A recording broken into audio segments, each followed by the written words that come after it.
Some cordage here. Oh, there we go. Oh, good. Awesome. All right.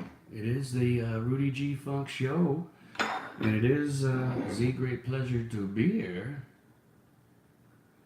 Yes, it is. And we are going to test the Great Lakes, Ohio City Oatmeal Stout. And we want to talk some Browns. So that's the agenda for this evening.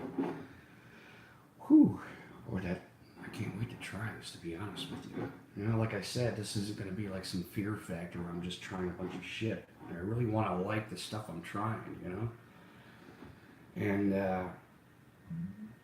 you know, when I thought oatmeal stout, I thought it would taste like oatmeal, you know? But after talking to some buddies and doing a little research on it, there's quite a bit of stuff going on here with this. So I really can't wait to try this thing and give her a good taste, you know.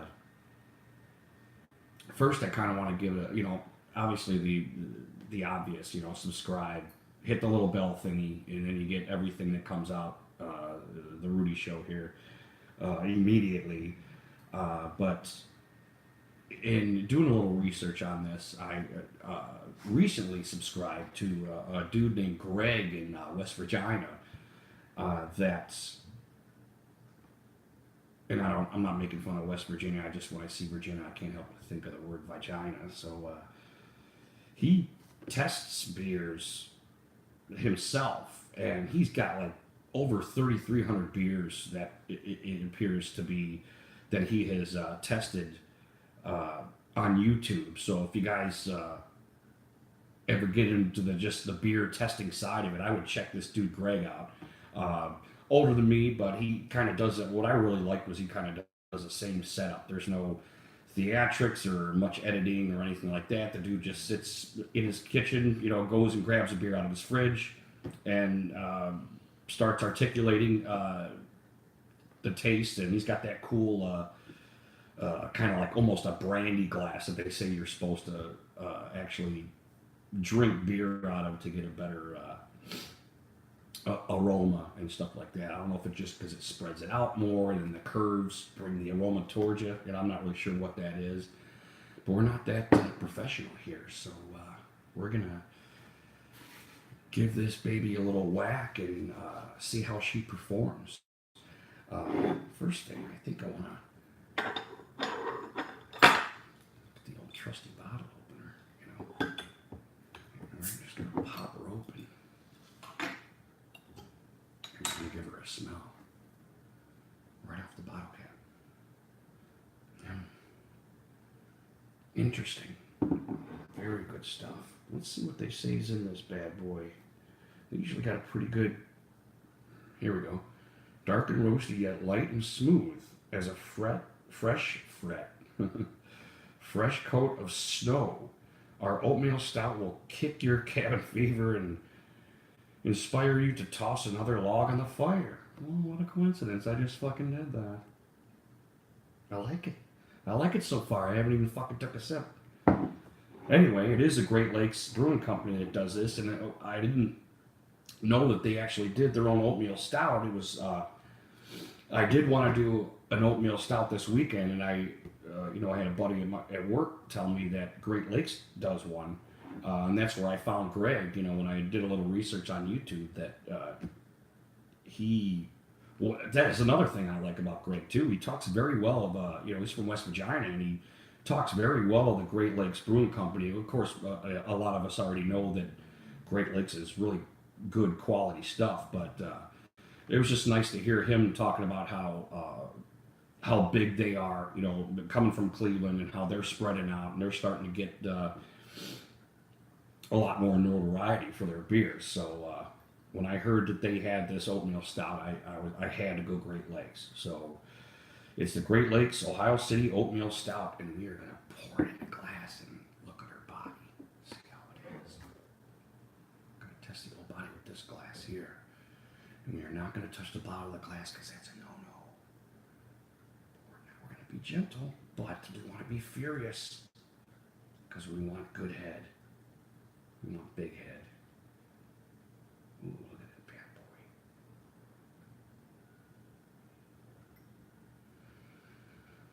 boy. Ooh, it does smell really good. Look at that. And it's pretty dark. And that's pretty dark stuff there. It's Guinness looking, you know. Look at the head though. That's a nice hefty head on there. I like that a lot. Let's smell it as we open it up here. Gets in the glass. Oh, yeah, that smells real good. Interesting. Okay, let's try her.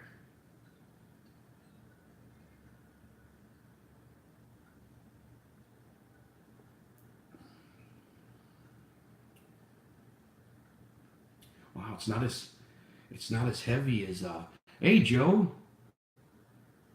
I I just took my first sip, brother, and I a lot lighter than I thought. You know, that looks, look at that. I mean, it looks pretty dark. I think I've only tried one stout before, and I kind of uh, it was a taste test at Rocky River Brewing Company, and I think it just kind of, I thought how cool it would be to do a taste test, but you're drinking so many different beers, you know. That's why I like to do this, where you get a 6 or a 12 and you try to have 2, 3, 4 of them, you know. Oh, this isn't Kyle. How are you, brother? Roach Clip, right? I'm good. I'm good, and this is surprisingly light. I thought I remember, you know, I'm like I said, I'm trying. Yeah, Roach Clip. Welcome, guys. I thought I remember stouts being pretty heavy, but this is like, this is surprisingly light, and as you can see, that's a pretty hard look there. You know, that looks almost like a Guinness, probably a little lighter than a Guinness, but you know, it's not as bitter as Guinness by any means, obviously, because we're supposed to have like ooh, milk stout. You know, Joel, I'm glad you brought that up, because when I was searching for this, I saw a milk stout, and I have to be honest, I think I barely heard of those. And another buddy at work recommended that I should try those, and I might do that next week. I don't know. We'll see. But you know, I'm pleasantly surprised at how light this. I think I was ready for this big hefty load, and Weasel Boy Brewer. Wow, say that, a Weasel Boy Brewery. Well, they got a lot of, or they have a specialty like a milk stout or something that you're recommending. Oh, in Columbus. Interesting. Black cherry. Ooh, that sounds good. Now, is that the only flavor in there? Because if I'm not mistaken, this is supposed to have coffee, chocolate, and caramel, maybe, or something. Did I get that right? It's pretty good though. You know, and it's got. Well, I have to admit, well, no, that's pretty good froth in the glass there. You know, it's looking pretty sticky. It's holding on there good. I do like that. I do like the head holding on to the glass. I like that froth. I like that. I like to see the spirits. You know, the little ghosties. And this is surprisingly light. You know, interesting. Interesting. You know, I think I'm starting to like stouts too, especially, you know, I think this is a great start. You know, I mean, I'm taking a relatively. That's why they say it's got legs. And if I'm not mistaken, I thought I heard this was like 5%. So it's not like you know, 8-9%, which like I think a lot of the breweries try to do. They try to kind of like what you're saying, how it's got legs. You know, they try to pack a little punch in it, but this is relatively refreshing. I'm really impressed. And just going with what I said about how light it is, it's pretty good. It's a good drink.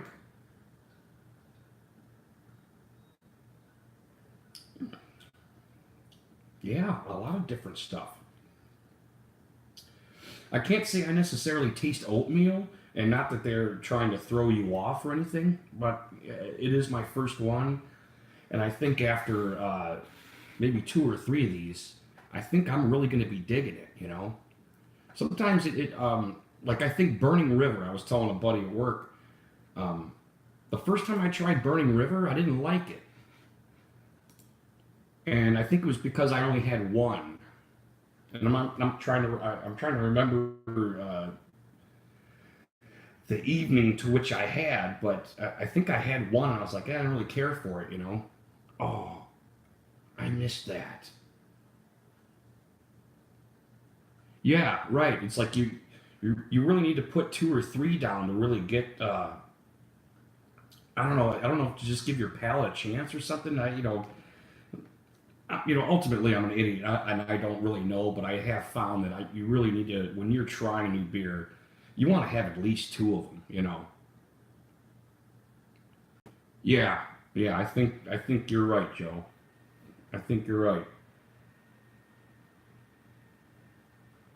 But I must say, this is uh, really surprisingly not just refreshing and tasty, but I really like it from the get go. I thought it was going to be one of those. Well, I need to have another one uh, to let me know whether I like it or not. You know, but back on the Burning River, I did try it again, and I had like three of them, and then I was like, oh, this is a good beer. You know, I got to appreciate the flavors in it, and really enjoyed it. For the most part, all the Great Lakes I've ever tried, I've liked. Oh yeah, yeah, I'm getting some, baby. I'm getting some girth. Um, Even the Edmund Fitzgerald, which I believe is a porter, um, it was still surprisingly refreshing. Which once again, I thought, when I saw the color, I thought it was a little bit more bitter than this. This one has a lot more flavor. Pale, oh, like the Indian pale ales. Yeah, my buddy at work told me the same thing. He's like, yeah, those pale ales, I don't, he thought they were too citrusy for him. Like they had too much sting in them, like the citrus sting. And let's see here.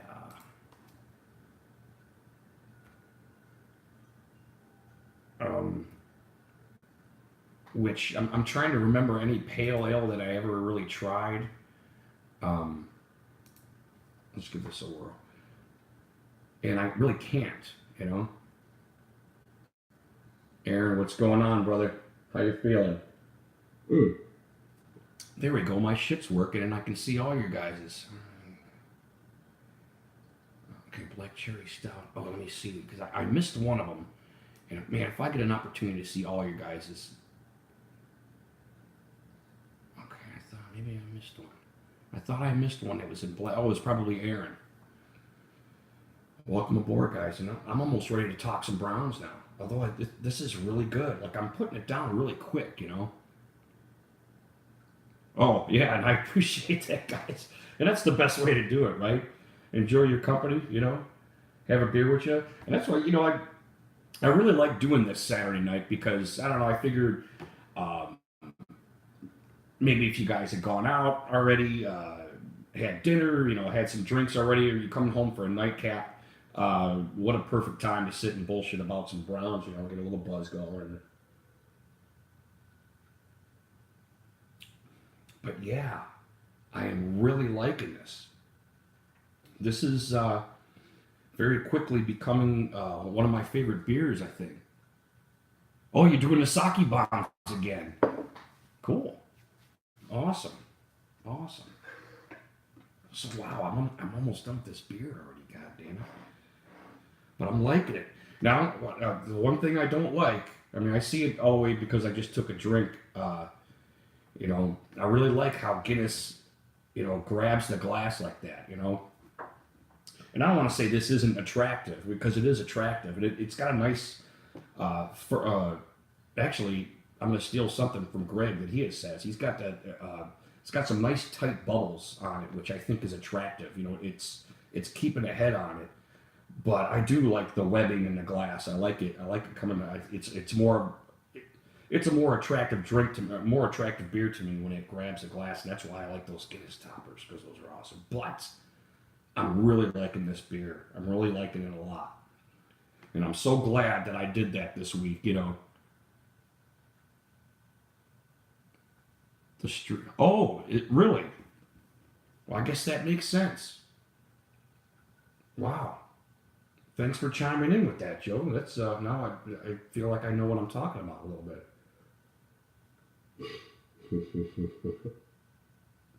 Now that's funny. I never thought I'd heard myself say that. It is good, and it is refreshing. I mean, not as refreshing as like a wheat or something like that, but just surprisingly seeing the color, experience all the flavors. It's a pretty good, easy drink. I'm a little shocked. I'm a little shocked right now. I really like it. And the head's good. The head holds. And like I said, the one thing I would like, I would like that webbing down the glass. And it's not there, but it's not sticking. And it's so refreshing. I kind of understand why. But that would be my one, if there was any kind of knock on this thing, which is, it's nil. I mean, this is a really good beer, and I really like drinking it. Putting it down. I mean, it's going quick.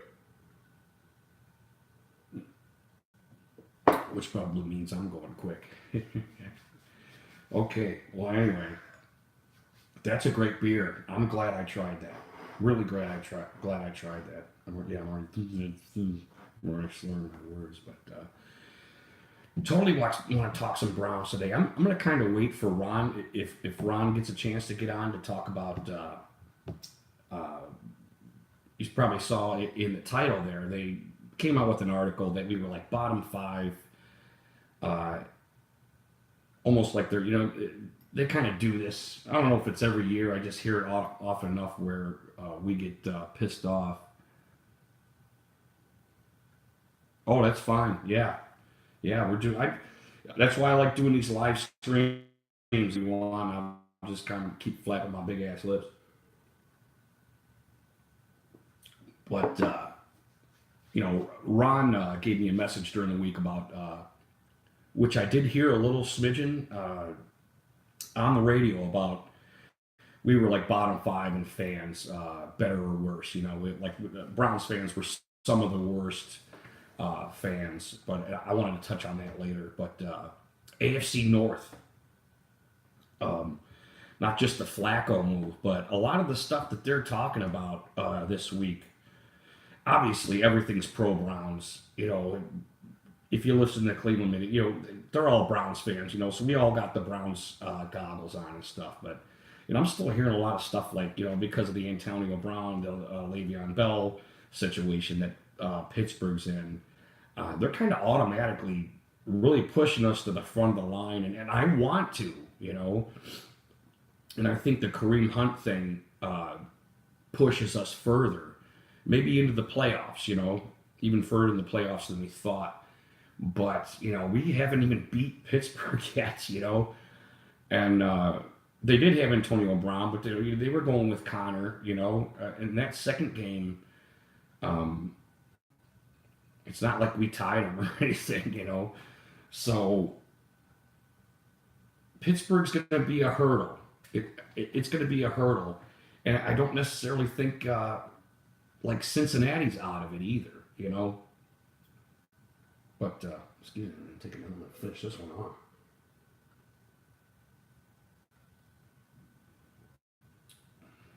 Oh, that's good. Oh, see now that last drink, and that makes me happy. That last drink I took, I really got a lot of the flavors out of that last drink. which, you know, sometimes you're taking your last drink and it's your worst. But I think that was the best, most flavorful drink I took since I started drinking the beer. Now, once again, I don't know whether my palate is, you know, maturing as I'm drinking this, or how you would even articulate that. But I like that a lot. I don't know. Jesus Christ, I just got on. I already got one down. Very impressive. Very impressive. Great Lakes. Really good stuff, man. I got a new favorite, you know. And, well, you know, I wanted to get a 6, but they only had a 12, so I just had to buy a 12. I jumped into the abyss. I bought a 12, and I am so glad I bought a 12 instead of a 6, because I don't think these are going to last too long. I really liked them, you know? Right. Exactly. Exactly. God darn it. I was. Shouldn't that be like a what do you call it? A country song, you know? I went to get a 6, but I had to buy a 12. You know, we have to write a song, a country song or something. You know, I don't know. I got to get another one though. You know, I feel empty-handed. You know, so I'm gonna go ahead and do that real quick, and I will be right back. But I'm gonna keep this bad boy right there, and I will be back with another brewski. There we go. Yeah, boy.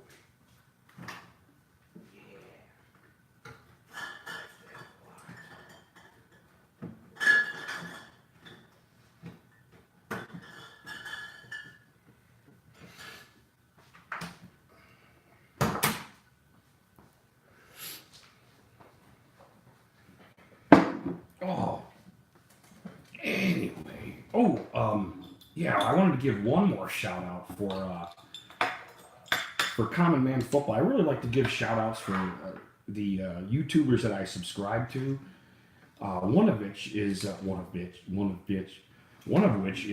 Common Man Football, who is an analytical guy. He does a lot of analytics for the guys that are coming out in the draft. He actually does a lot of everybody, but he kind of does. Boy, that's really delayed. Most of the stuff he does is guys coming out of college for the draft, which I really like to look at his stuff first, and kind of like he explains. You know, it's not an end all be all. You know, you can't just go by numbers. You have to have some fundamental eyes. You know, also. But you know, I'm watching the replay of that beer pouring there, and that looks pretty good. I have to say. Oh, hey, I might as well drink it. It's like double whammy. I'm drinking it as I'm watching myself pour it. Interesting. You guys hear me okay? Do I got a decent volume here? Anyway, back on Common Man Football, one of the things he would do, which I loved. Good sound, thanks, Joe. He would do the team versus analytics. You know, during mid-season, he would start taking his team analytical studies, which were I was very impressed. Now they're just bar charts and stuff, and he's articulating highlights and stuff of these analytics that he's pointing out. But it was, you know, everything from special teams to first down, second down, third down, offense versus defense, and he would show them in bar charts. He really did a lot of cool stuff. Not only, and I'm sure he's probably got some kind of college degree to do that kind of stuff. And I'm really surprised to this day that he isn't like working for a team, because it really introduced in a common way, you know, the layman to understand analytics. Even though when I say analytics, I think everybody understands, you know, what they are: good numbers, bad numbers. You know, I mean, the score of a game is analytics. You know, the team that has the most points, you analyze it and you find out who won. But I really liked his stuff because it really is like he calls himself, Common Man Football, gives the common man an understanding of what a lot of these teams are looking at, what's important. He articulates a lot of that stuff too. And another thing he does, probably almost every time I've ever watched him, is he articulates that this is an end all be all. You really still have to have a fundamental eye that you do need both, and but the numbers do mean things. The numbers are important. Quarterbacks have good quarterbacks have good numbers, and it's just they just do. Everybody that's good has good numbers. It's so why anybody would want to shun analytics. This is a lot of the reason I started this channel was because I do feel that a lot of Browns fans shun analytics, with the whole Sashi DePodesta incident, which I think they should, and I think they're slowly creeping along that analytics are a big part of sports. I know they know baseball. I know DePodesta was from baseball, but I want to join this. I want to help support that. Look at their numbers first, and then check out their fundamentals. It's a good way. And let me give you my personal experience was Josh Allen. Fundamentally, I watched some of his clips, and I was just like, wow, we got to get this kid. Look at this dude. He looks like Aaron Rodgers. He's strafing left, and he throws like a 70-yard pass right in the end zone, where only his receiver could get it. It's like that's the kind of dude I want, And then later I saw his numbers. I'm just like, oh Jesus, man, these aren't very good, man, And so I really want to.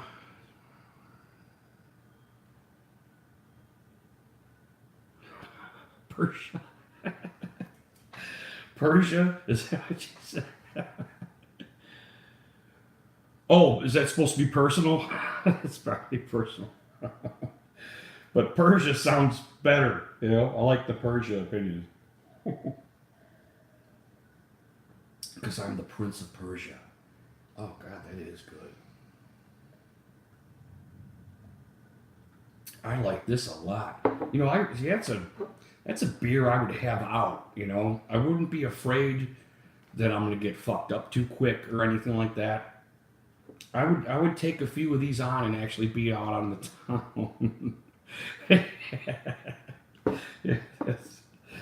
Oh, I love that auto shit. That's hilarious. And I'm not really sure. But anyway. Back on the team versus team with Common Man Football, and this is one of the things I wanted to talk about, is he didn't do it this year. So I shot him a comment on one of his videos asking, and I kind of knew the answer, I think, before he gave it to me, but he quit doing it this year, and I thought they were... I don't want to say better than his individual analytics for the guys coming out of the draft or the top 5 quarterbacks. I just really liked him because I would take his analytics and try to measure him with the game I would watch. Were the Browns terrible on second down or something like that? Because I could visibly see these bar charts and remember, and they're just little bar chart, little graphics, sometimes I'm down that there was a difference there, that we were, and I'm just throwing random numbers out there because I can't, believe it or not, I can't remember exactly, because they do change every year. But it was really cool because he gave the season a chance to start up, and because you need time to accumulate numbers and try to be successful pinpointing what's important. So I think it was after the half of the season he would actually start doing this. And I can't remember what game it was. I think it was KFC, Kansas City, and it was back when they had Alex Smith, and they were taking on somebody, and the numbers showed that Kansas City should have won this game, but he would articulate, because he's remember fundamentally that Kansas City was losing to a lot of teams they should have beat, and of course they lost that game. And it just really struck me that Common Man Football isn't, and I think his name's James Coburn is his name. He's just not some clown. It reminds me of the Patriots a little bit, that he seems to know the right thing more often than not, which is definitely what you want in football. So I really enjoyed watching this stuff. I'm not really sure how to how to articulate this, because his answer was, I was like, I messaged him, how come you aren't doing that anymore? And I knew, like I said, I knew the answer. It was a money thing, money and time. And I'm not sure if YouTube was demonetizing him on a lot of his videos or something like that, or if he's got a Patreon and he's losing Patreons or whatever. So that's, what that style is. That means I need another drink.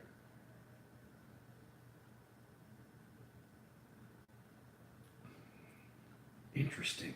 Now that was interesting. I just took a drink. See, I'm gonna say the head is gonna make up for the webbing, because I just took a drink and there was this big mass of the actual product that I could see through the head, and it like totally came right back as soon as I set the beer back. I'm gonna try that one more time, make sure I saw what I saw. There's that big hole, and it just wraps right back around, right into place. I like that. I like that a lot. And it keeps that head on it. See, I like that a lot, man. I stir it around, it does remind me of Guinness a little bit. And it holds the glass for a little bit. I think the problem is I just don't drink it fast enough. No, just kidding. Oh, that's good. So back on Common Man Football. Really appreciate the dude, and I want this dude to be, well, like I said, I'm surprised he doesn't have a job with an NFL team doing this. That an NFL team hasn't grabbed him. Because the dude seems to have a really good head on his shoulders, and he seems to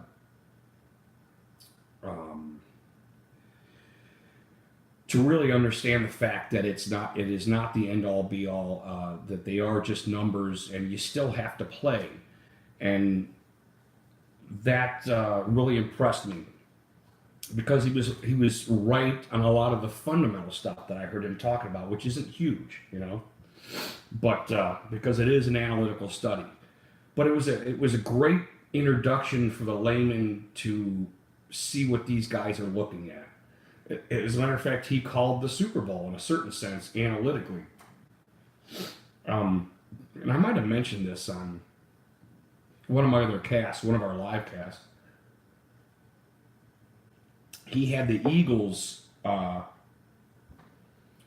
with bigger numbers than the Patriots. They were more productive all year. So, which is, it is a true story, but we went to watch Super Bowl over at A-Dog's house. And if you guys remember A-Dog, and he'll be back. We watched the Super Bowl over there, and I'm like, guys, yeah, the Eagles are a pretty good team, man. I think they're going to win this game. And it's because I just watched Common Man Football. And I was kind of using that. It wasn't mine. It was Common Man Football's analytical study that made me start saying this. As before the game started, and everybody's, no, Patriots, the Patriots.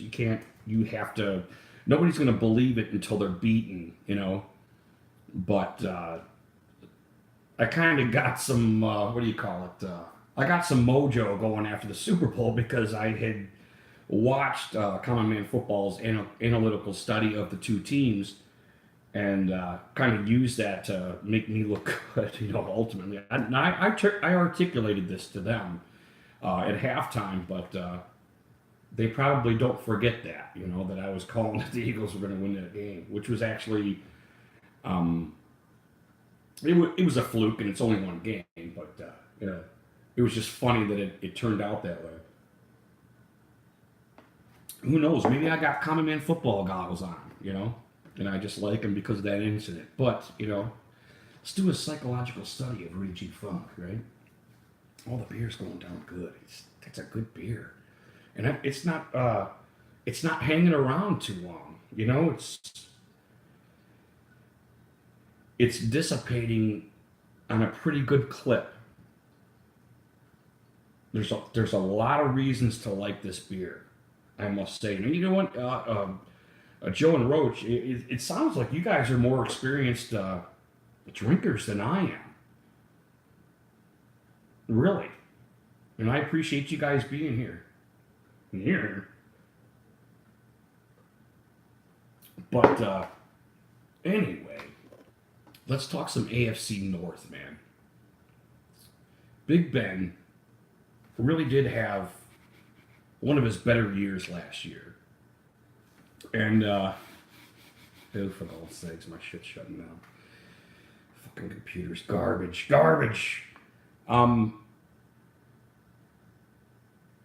One of the things you guys that were sticking with our live stream, and it's hard to watch the whole thing, and I get it.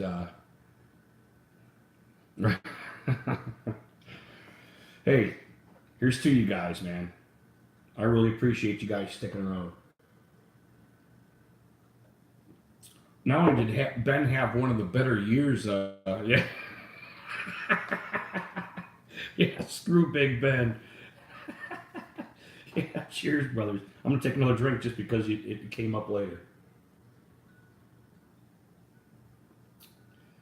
Once again, I kind of like I articulated with the Super Bowl game, Ben's one of those guys that, you kind of wish you could put a pillow over his head while he's sleeping, because he's a Browns killer. But I really do want to talk about our media. And I don't hate, I have to keep saying this, but I don't hate our media. I really like a lot of our guys. But I really try to pull things into reality and try not to get that, you remember at the beginning of the year, or of every year, you take any year, the disparity between reality and we're so excited the next year coming up because, usually we don't make the playoffs. We got 16 games. We're out. We're watching everybody else play football. Good football, And so we get that. It kind of it reminds me of the stock market, And football reminds me so many different ways of the stock market and how a stock trends. A really popular stock has volatility, which really ups the price and the disparity between where it has gone, where it has closed, that whole thing.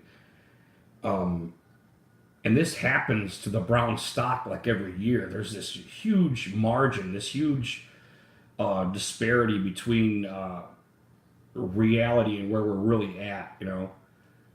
I mean, right? I really do think that that is the only way to really describe it.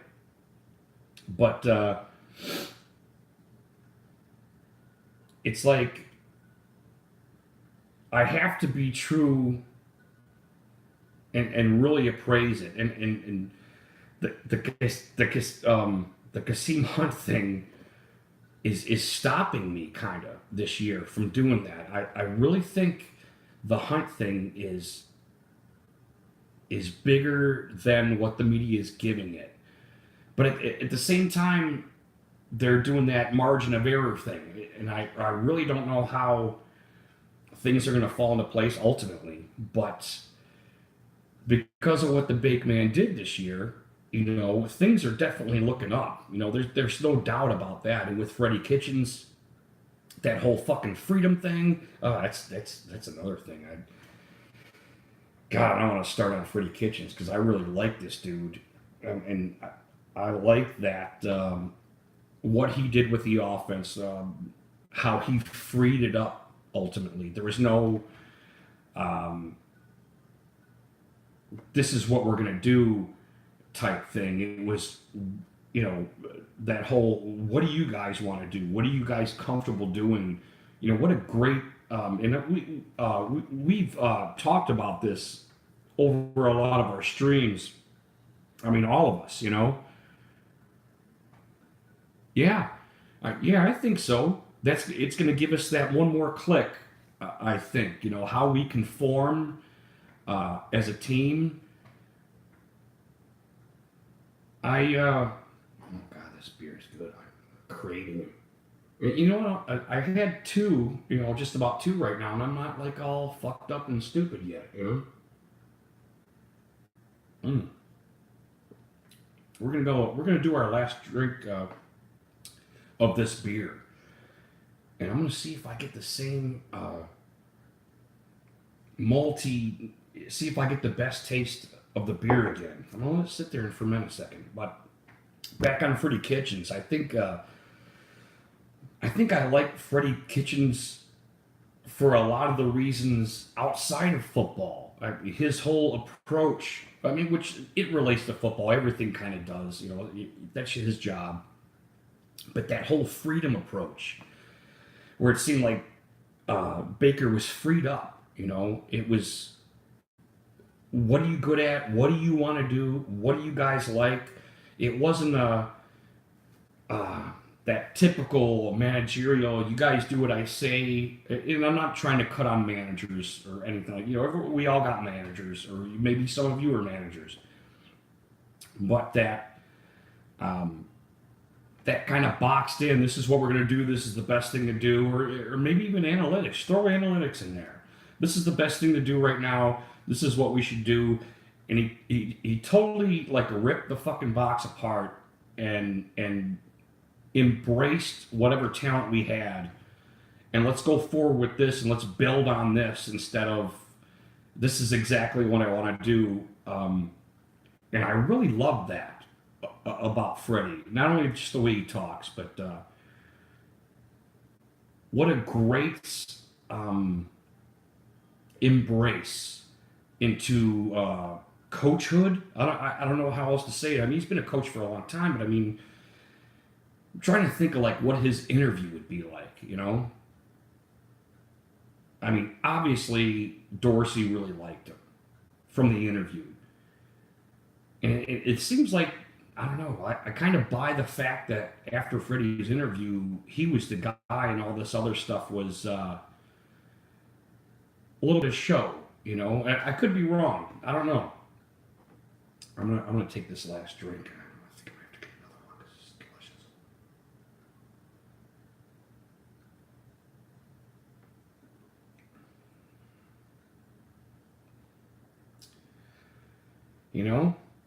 I'm starting to realize why that last drink is so delicious.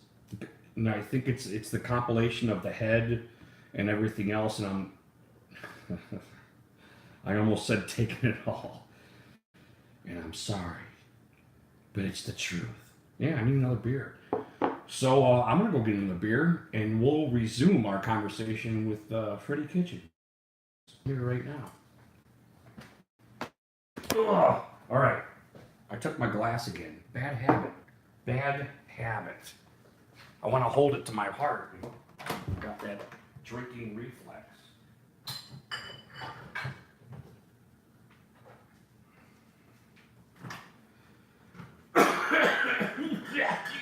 I always cough like some kind of, like I'm dying or something every time I step away from the camera. I'm not dying. I'm slowly dying, but it's not catastrophic or anything. I'll die in like 50 years or something. I don't know. Whatever I feel like, I suppose. There we go. We're gonna pour another one, fellas. Soft. They're going to pour more furiously because we want the big head. There it is. Very, very good. I like it. I need some more fucking beer glasses. I gotta buy some of these sons of bitches. Ooh, I got a really good one on that. See that? That's a nice one. I like it. And it's holding true for a while. Look at that. Let's see how long that holds. No, I'm just kidding. We will not do that. We will not watch head. Not on my stream, pal. We'll glance. Oh, fucking computer just sucks balls. Oh, here, you're back? You fucking piece of shit. Jesus Christ. Look, it's fucking asking me to sign in again. You dumb bastard. Anyway, oh, see? So,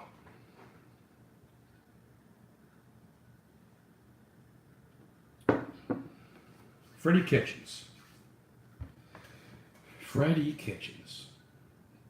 Does anybody not like him? I mean, have you guys heard anybody in local or national media say that they don't like him?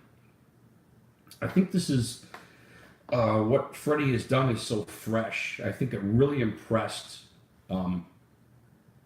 even the national media in total, you know? And it's kind of, hey, there's random stealing. What's that? What is that? Random? You know what you're supposed to do when you chime in. Where are you at, brother?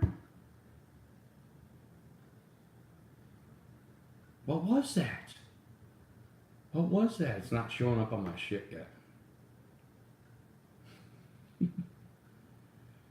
Was that an angel or something? What was that? Random, don't you know the skit by now? You're supposed to say Steelers going, there it is. Oh. Random, I gotta talk you off a ledge too. Ronnie hasn't even shown up yet. I was gonna have to talk him on a ledge because he was pretty upset about, you know, we all are, about us being the worst fucking fans, you know. But oh, Random. Wow. You're getting punchy. You're getting punchy, Random. You think that, huh? Interesting. Random, I'm going to allow you to articulate. This is Freedom Channel 6000, so, ooh, jeez, oh man, that's rough. Steely, that is rough. Worse than Bengals? Well, let me shut down a little bit of that parody. I between the two teams. If we were to compare those two, I don't think Cincinnati is going to be as bad as everybody says.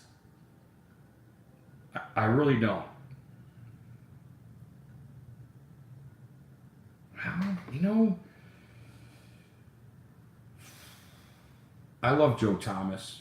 Every time I say this, I think it hurts my soul, you know. But the Browns have had the best left tackle in the league for how many snaps?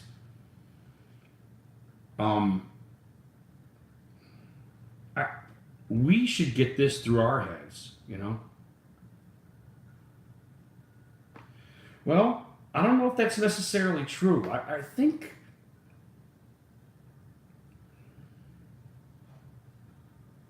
I don't know if I believe that, Random. I think what might be happening is oh, right. And that I get the star value, you know, I really do. And Joe and Roach, what I was saying about it being compared to the stock market. I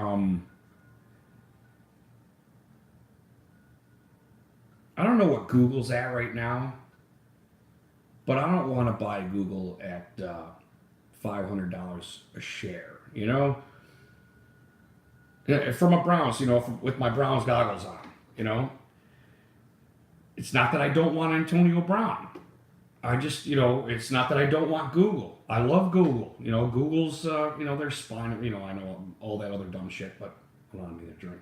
My truth, sir. Oh, that is good. I'm liking it more. The more I'm drinking it, the more I'm liking it. And it's nice and cold, too, which I really appreciate. My refrigerator working. That's not that it doesn't, but give a shout out for that. I think some of Antonio Brown's problem, right, right, Joe. I think some of his problem is what's green is gold. Um,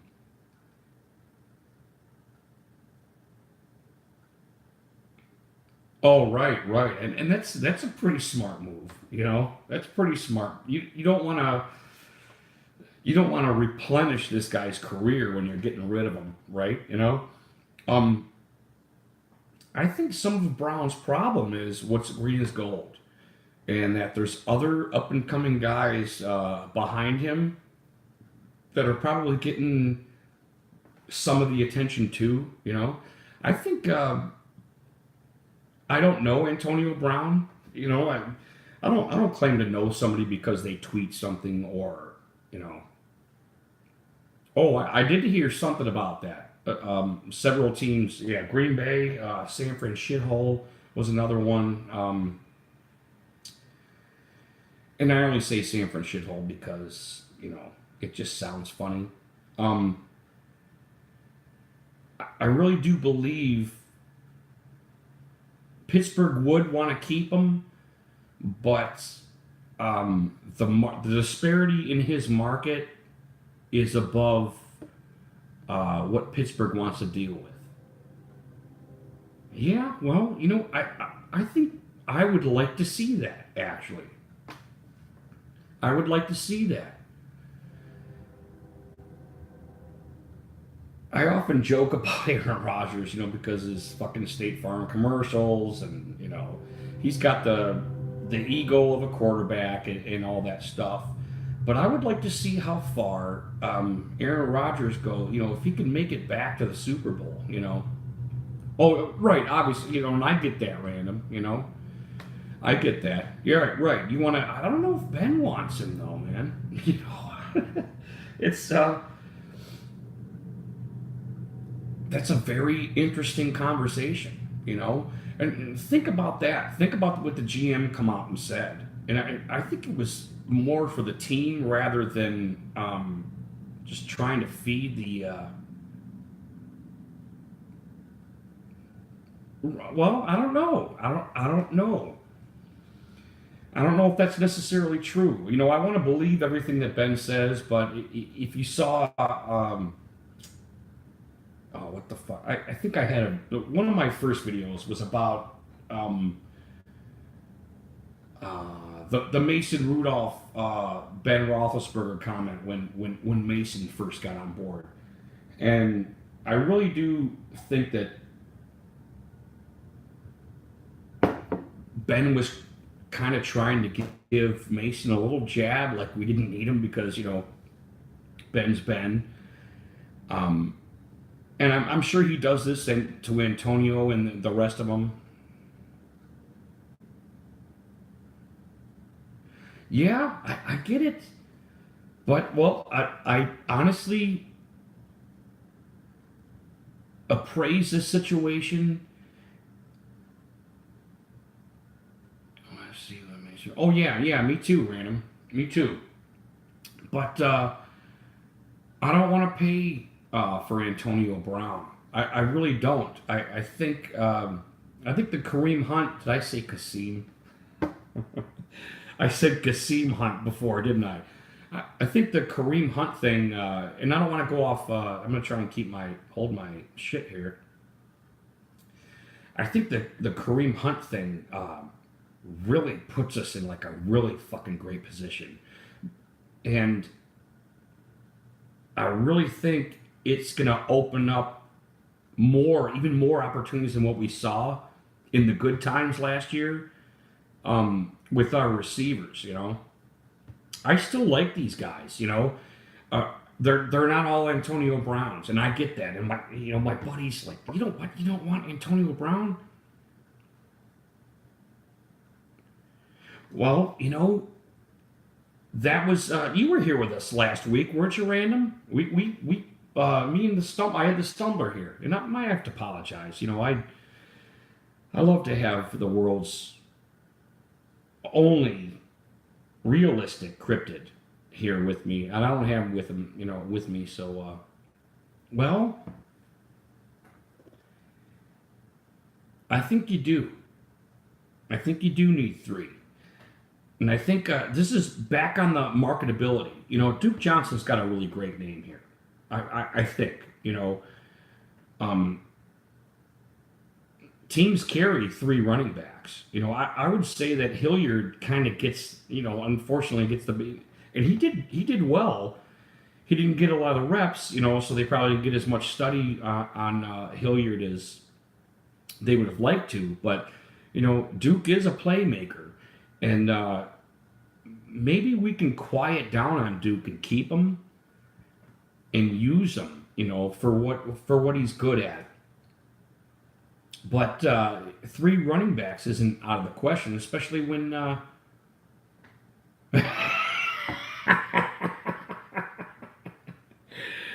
That's why I like you. And I don't know why I'm laughing at that. I should be punching my monitor. But. But the beer's delicious. Ooh, I don't know. I know, when you're that big, they have different issues than you and I have, man. When you're that big and you're doing the stuff that he does, man, who knows? He could retire anytime. I think monetarily, in my eyes, what kind of money we make, that dude can retire. Don't let me forget to talk about Flacco. He's another one. I think he's. What do you call it? What is that? What's that? How do I want to articulate this? Flacco. Because I was never a Flacco guy. I was never big on Flacco until now, which is weird, and I'm really having a lot of trouble. I'm having a lot of trouble articulating it, but it's that. You guys ever see what the fuck was that with? That movie with Kevin Bacon? That's a joke, but it's I really meant to ask that question. It wasn't The Invisible Man. It was called something else, but it was like The Invisible Man. He found a way to 20th pick. I don't know. I keep hearing about one guy that's supposed to be some top 10 guy, wide receiver. I can't remember his name. But I think next week that's what I will start doing, is start watching some of these guys, and we'll start articulating what a lot of these guys think about these guys. These guys have been doing fucking mock drafts for 2 weeks already. Yeah, I think that's him. Or her. Sorry, I had to say that. But what the fuck is that Kevin Bacon movie where he becomes the Invisible Man? It wasn't The Invisible Man. It was something else. Anyway, on the Joe Flacco thing.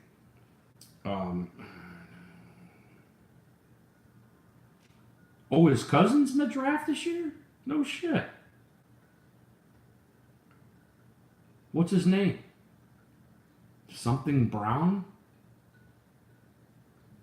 I don't know. I haven't heard about him yet. I haven't watched anything. with the Browns in the position they're in now, you know, I'm not like storming all the fucking draft shit on YouTube and Marquise or Marquise. That's a pretty cool name actually, Marquise Brown. Kind of like that. Should make a movie. Hollow Man. Thanks, Roach. Hollow Man. That's right. That's the one. Anyway, if you remember, Hollow Man.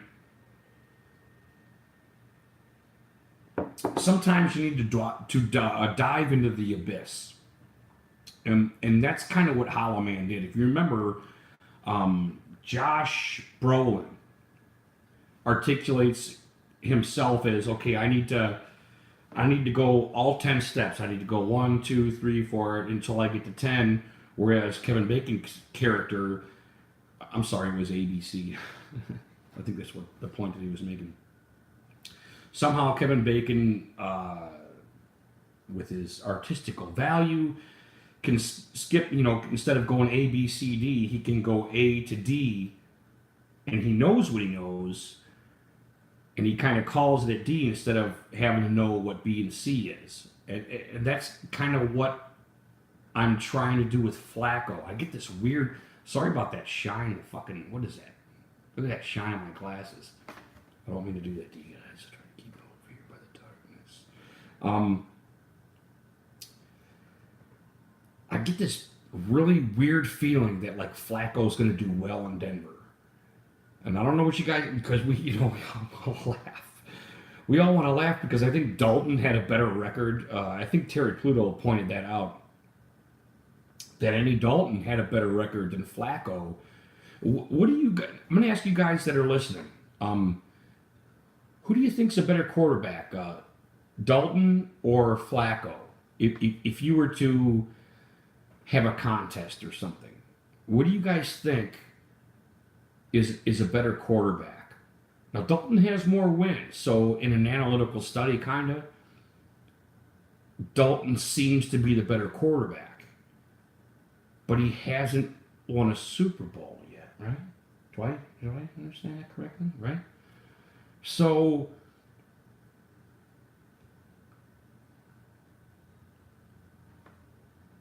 let's review Flacco a little bit. He could have retired, right? Numerically, analytically. The dude's got money, you know. He could have just rode off into the sunset. Okay, yeah. See, you understand what I'm saying, Joe, about the ABCD thing? I got this feeling that Flacco's career might be a little rekindled here in Denver, and I don't know why. I got that feeling.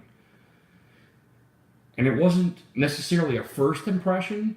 You know, when I hear Flacco over to Denver, well, yeah, okay, they traded his ass. You know, they're, you know, obviously they're embracing Lamar G3 in Baltimore. But I think as it like set in, I was just like, wait a minute.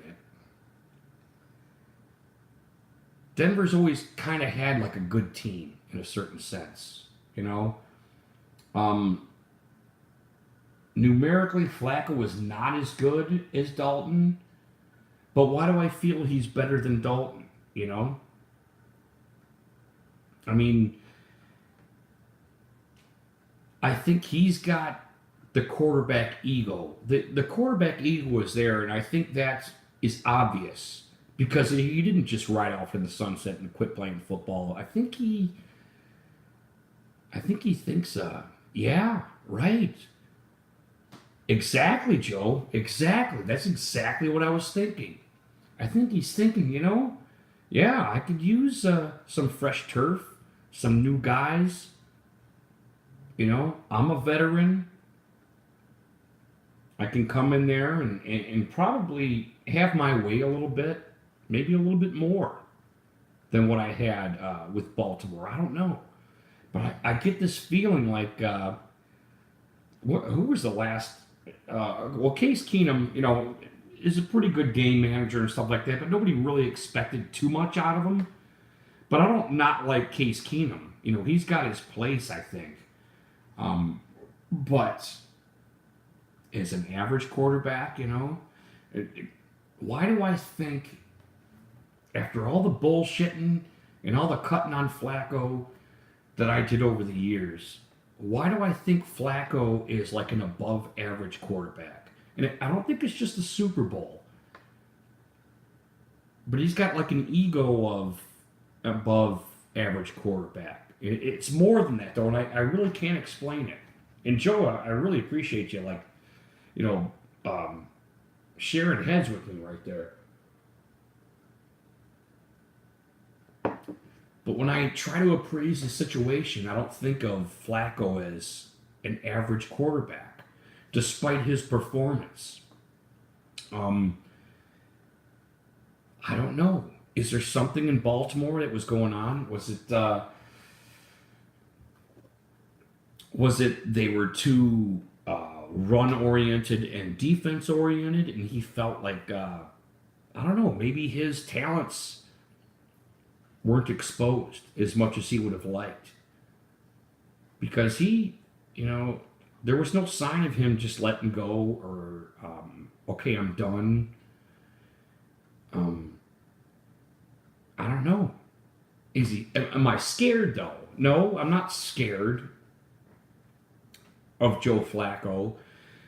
I think I just kind of think that everybody's kind of wrong somehow about Flacco. I get this feeling that there's something there that we don't know, you know? Oh, you think? Oh, okay. That's a good point. Point.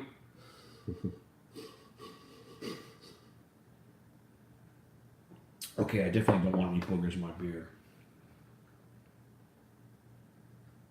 Right? Well, he has had his injuries, though. I mean, it's not like a clean slate or anything, but I don't know. It seems like Denver was like a really good place for him to go for him. I think that's what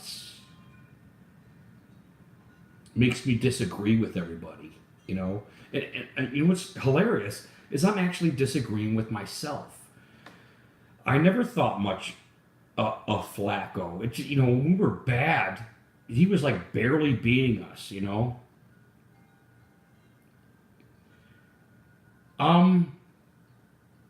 I think it might have been more coaching. I think that balanced, but you know, I don't know numerically or analytically how their line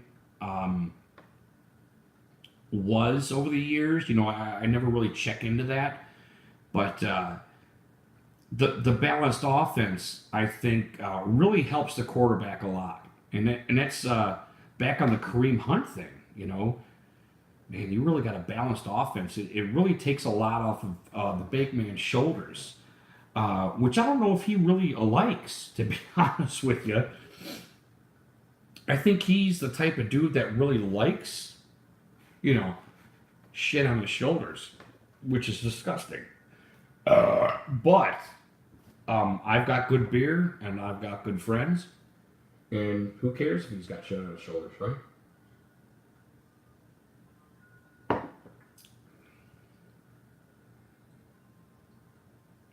Oh, Kareem.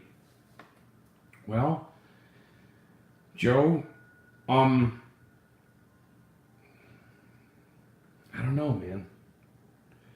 Well, he certainly got the fundamentals of football behind him. I mean, you can watch any game. He was always a factor when he was in the game. He was always a star. And I'm not just talking about marketability. I'm just talking fundamental football. And Joe, you know, I'm a huge Chubb guy. I love Chubb. I think he's going to be very good for a very long time, despite injuries or anything like that. Oh, I'm sorry. Was that Roach that put that in? I thought that was Joe that just put that last one in. Okay.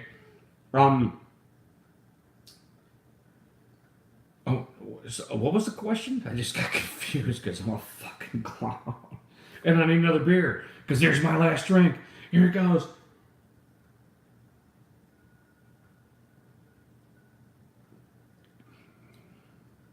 God, that last drink is surprisingly delicious. Not surprisingly anymore. So I've already done it twice. This is number 3. But that is really good. I really get all flavors in that last... Oh, hey, wait a minute now. Okay, hold on. I'm getting another beer. I'm not going to take the glass because I know I want to hold it towards my heart. I'm going to leave you there. I'll be right back. Oh, you know what? Oh,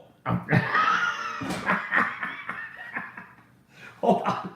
Okay, I'm keeping up with you. Give me a second, guys. I'll be right back. Shit, that's hilarious.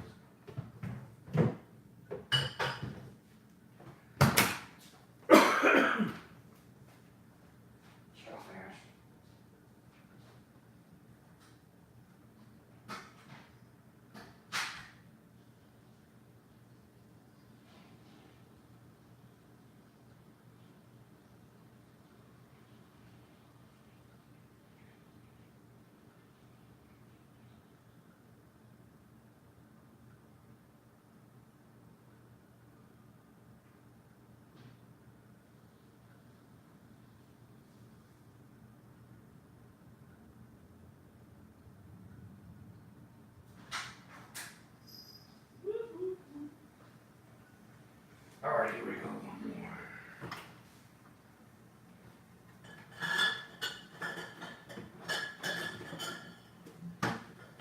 Listen to those beers clanging. All right. Here we go. Okay, Roach was talking about the line. Joe was talking about what?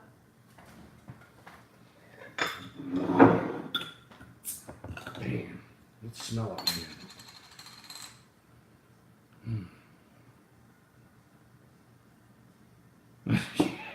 No doubt about that. I can't say enough about. I wasted 3 drops of beer, and that really sucks balls. Oh, you son of a bitch. This particular beer really impresses me. I have to admit. Wow, I think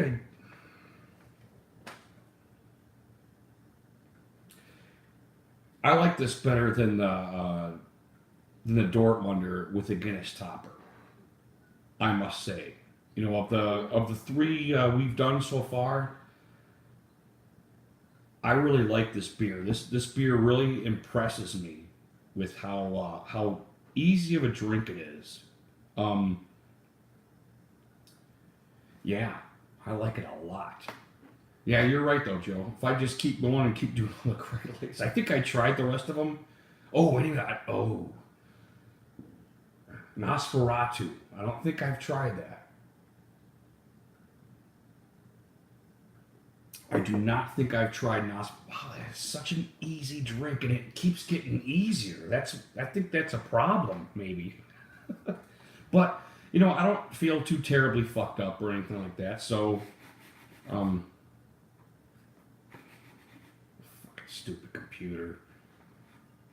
God, you know what sucks? My phone is so much fucking better than my computer. That really sucks. I think I'm behind the fucking times here. Fucking stupid computers. Damn kids in the fucking technology. Oh, that is a good drink though. That is a good drink. I'm like terribly impressed with this. The flavors though. I mean, do I taste chocolate? I'm trying to think of all the different stuff that's supposed to be in this. I don't even fucking know. I think I might have got a little bit too much hyped on it with the different flavors. But I do love the flavor that I'm getting.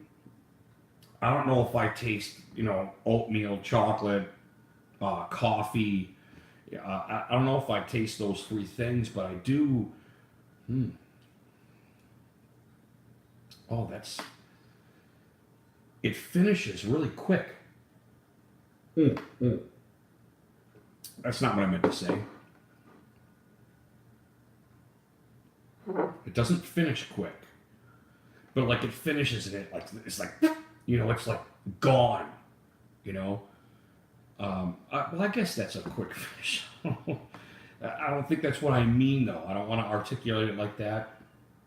I still kind of. It's good. It's really good. And the faster you drink it, the better the webbing is, you know. It drinks very fast, which I like.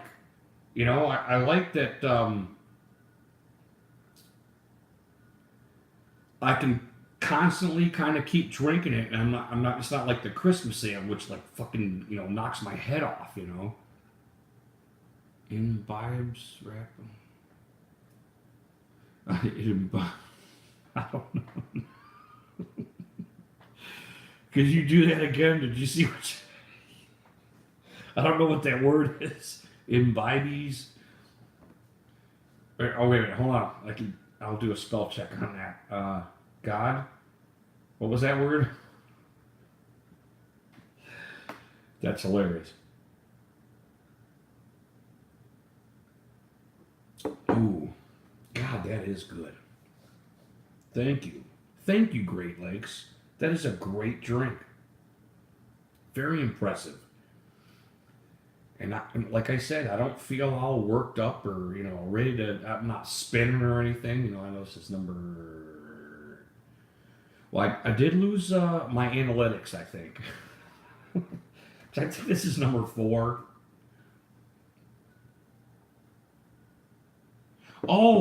It's not, it's the name of a beer. I thought you had the spelling wrong. I was like embedded or, you know. Well, that's funny. Wow, that is good. It just surprises me how dark this beer looks and how refreshing it is. I mean, I could drink this in the summer, and I think it's supposed to be a winter beer or something. But it's a really surprisingly refreshing drink. I mean, that impresses me. I'm a little bit blown away by this one. This has got to be the first, I think, of the 3 that I did so far. By the way, that Greg dude, 3,300 beers this dude tried, man. I mean, the last one, I just got like a, you know, I clicked his little bell thingy, so I get when he does another one. 3,300 beers, man, this dude has tried and put on YouTube with his articulation on it. So, that dude's fucking obviously awesome. You know? I mean, it's just obvious to me. The dude's awesome. I like him. He's from West Virginia, and I fucking love that. You know, I think, do we all have relatives from West Virginia, or is it just me? I don't know. It always seems like everybody's got a relative, and but that is a great beer, and he was right. He very much liked this beer, and he articulated a lot better than I did, certainly. And he's got more years on me too, so you know he's been drinking a lot more beer than I have, and I think you guys have too. I don't know, I could be wrong, but because you guys seem to know a pretty good beer, and I certainly appreciate you guys sticking on the channel and kind of helping me here in a certain way, because I think I might do that next. I might do that milk. You know, you guys had mentioned that. I had guys at work that had mentioned it to me. You know, I'm kind of I try not to be a trend guy, but you know, when what is it? What's that? 3s. Everything happens in 3s. If I hear milk one more time, I think I'm gonna do milk, the milk stout next week. So I'll probably do that. So we'll look for that, because that's just all right. There it is. There's number 3. Thanks, Joe. When I saw milk stout, I was a little disgusted. I'm a big milk drinker, and I do love milk, but because of how quickly it bacterializes and all that stuff, you know, it's like number 2 next to blood. Milk's weird, you know. And when I heard that it was in a beer, or they referred milk as a beer, I have to admit I was a little disgusted when I first saw it. I was like, milk? What the fuck's going on here, you know? But I did have a buddy that told me that I should try a milk if I'm gonna like this, that I should keep going down the cave with a flashlight, basically. So I think I might do that. I think I'm gonna have to now, because my subscribers know better than I do, and I should try a milk. God damn, though, that is a good drink there. I am really impressed with that. I'm really impressed with that. Really like it. Like I like it better than a lot of beers that I've drank. Does that articulate it a little bit better? I'm so impressed with this. And I was so, it's not just that I was so looking forward to it because I heard all the different flavors that were involved with this. I am so impressed with this beer that there's a lot of beers I would throw to the curb before this. A lot of them. I mean, honestly, I do the Killian fallback. It's a better beer than, there's no doubt it's a better beer than Killian's. It's just it's a better degree of beer. But, wow, I'm a big Belgian wheat guy.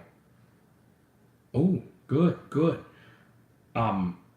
I really like those Belgian wheats with they come with a lot of flavors too, and it's a longer taste, But I really dig this, man. I don't want to say it's the best beer I ever had, because there's days, there's months, there's drinkability, that whole thing. This is a very great drink.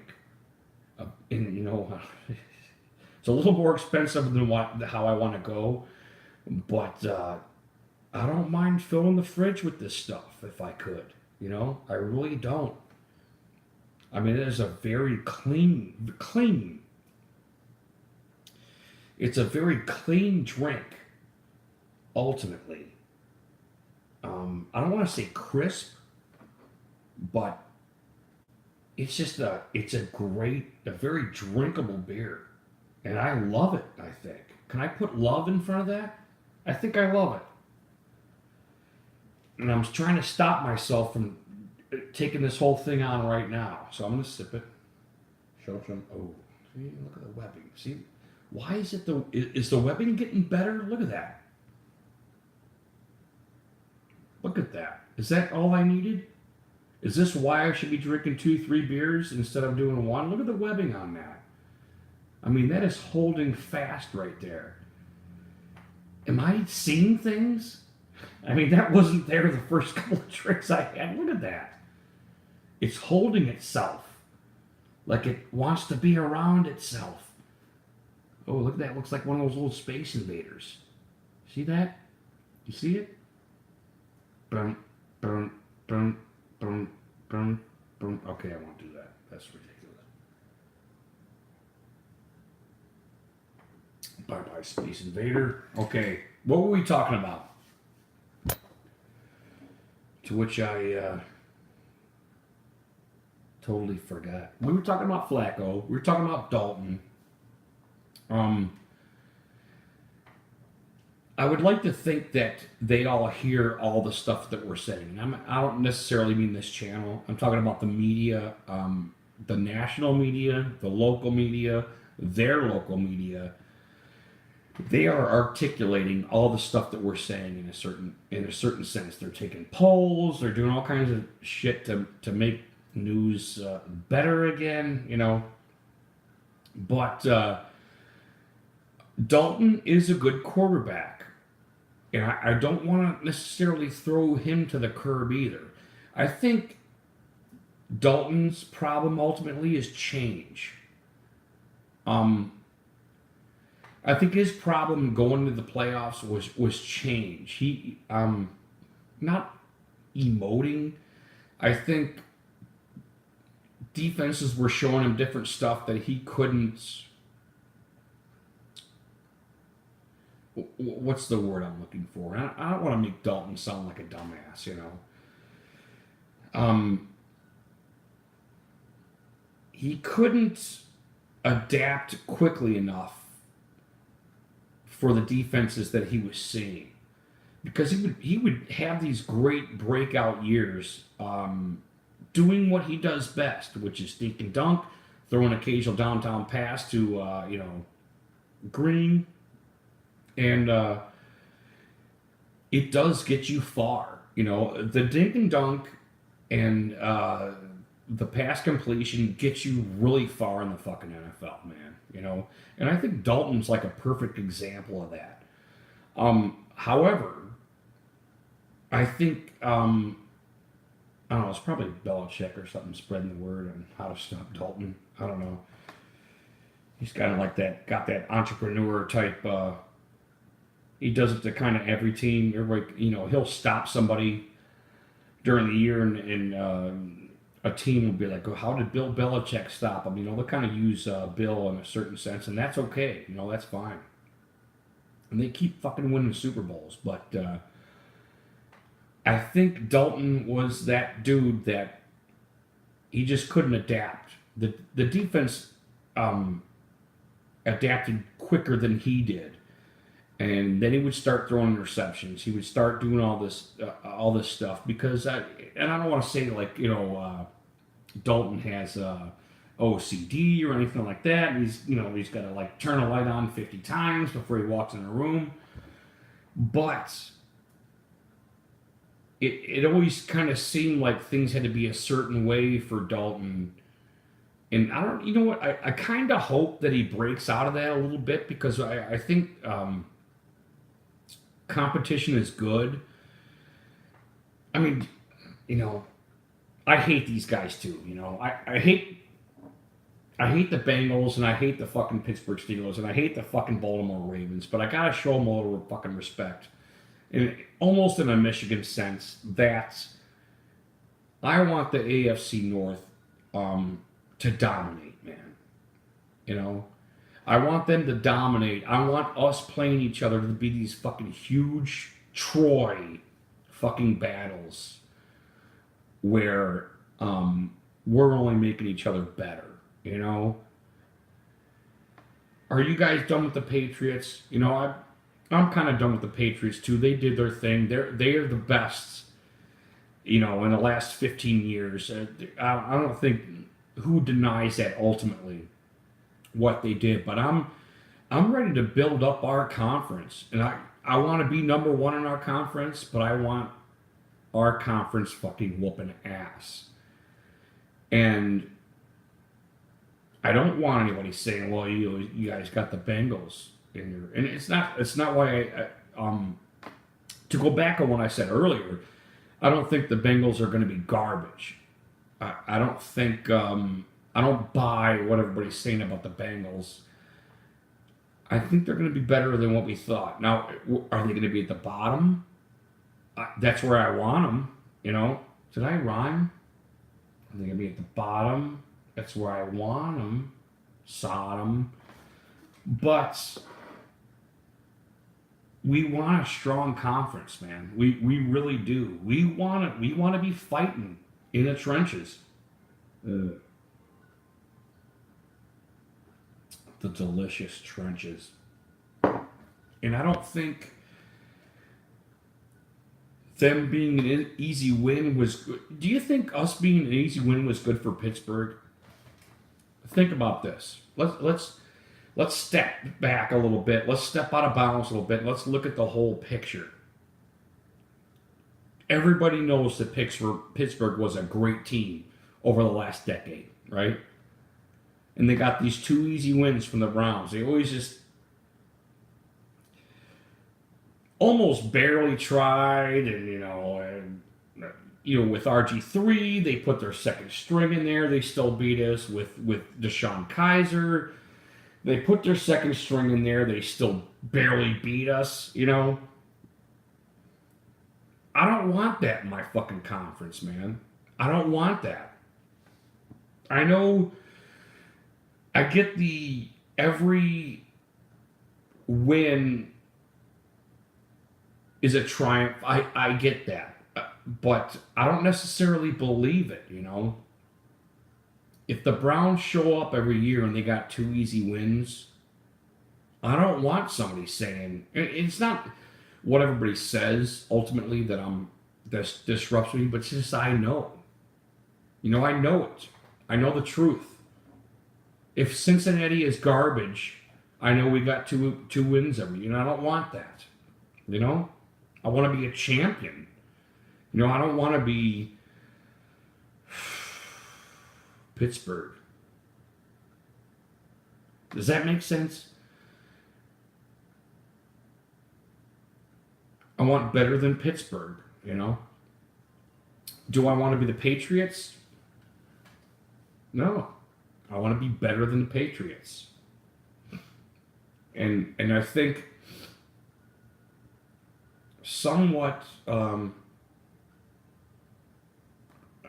Joe, what does that mean? It does. I might have got a little late, and I don't know what you're referring to, buddy. Yeah.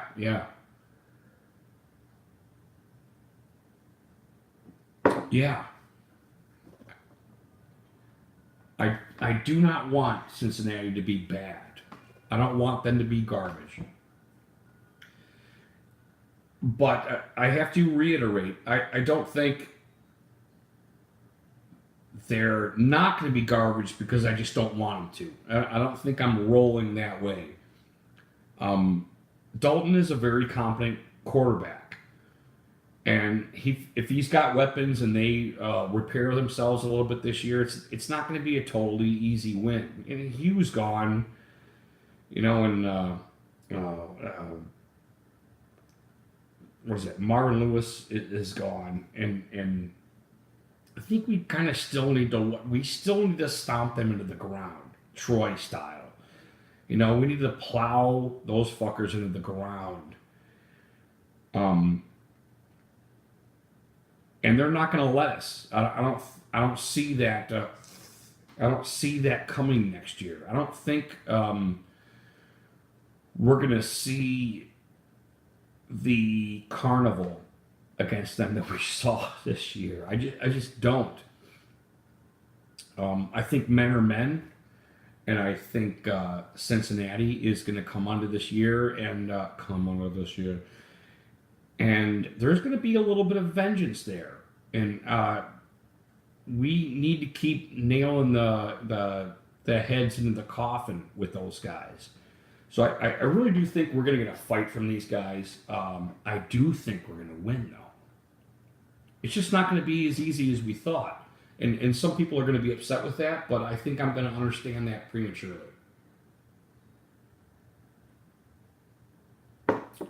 Because, you remember over the years, the worst team in the league, the Cleveland Browns, gave a lot of good fights over the years, you know. I can't dispel the fact that Cincinnati might be the bowels of the league, and they're going to get these kind of like almost like every dog has their day type thing. But I think they're a little better than that. I think they're a little better than what the Browns have been going through these last 20 years. So ultimately, I just can't fucking wait for next year to start, to be honest with you. You know? I just can't wait. And I can't stop talking Browns because there's so many great little tidbits and stuff that are going on. And I'm not talking about what the fuck the dude from the Patriots is, the whole trafficking thing and that whole thing. And I try not to get social on that stuff, but, we got Kareem Hunt, and that's certainly interesting in the whole social side of stuff. And I think I articulated that well on our last stream, but and I hope I don't have to go into that again. But I still don't think Kareem. Did I call him Kasim? Kasim Hunt, if he's some Arabic or something. Kareem Hunt. I think I don't feel. I said this last week. I don't feel that he's going to give us the kind of problems that most people think. I think what would you call it? The verdict on Kareem Hunt is stronger than the actual incident that happened. You know, did he actually kick her? Yes. You know, and I probably did this last week, and I'm just like, having one of those fucking, Vietnam moments or something. But he could have kicked her a lot fucking harder. It didn't look like a deadly kick, and I'm trying to fucking take her out. It was almost a nudge, like a kick nudge, and it was terrible to see. Don't get me wrong, but they were both pissed off. They were both doing very bad things, and nobody wants to do bad things, ultimately. I don't want to go kicking some chick, but she goes and pushes my wife or something like that. Let's just say that's me and my wife. We're gonna have a party. We're trying to keep her out, and she keeps coming. And she pushes my wife into me. I'm trying to think of numerically how that went, because I'm pretty sure the chick push went before the friend push, where he pushed him and her into the ground. And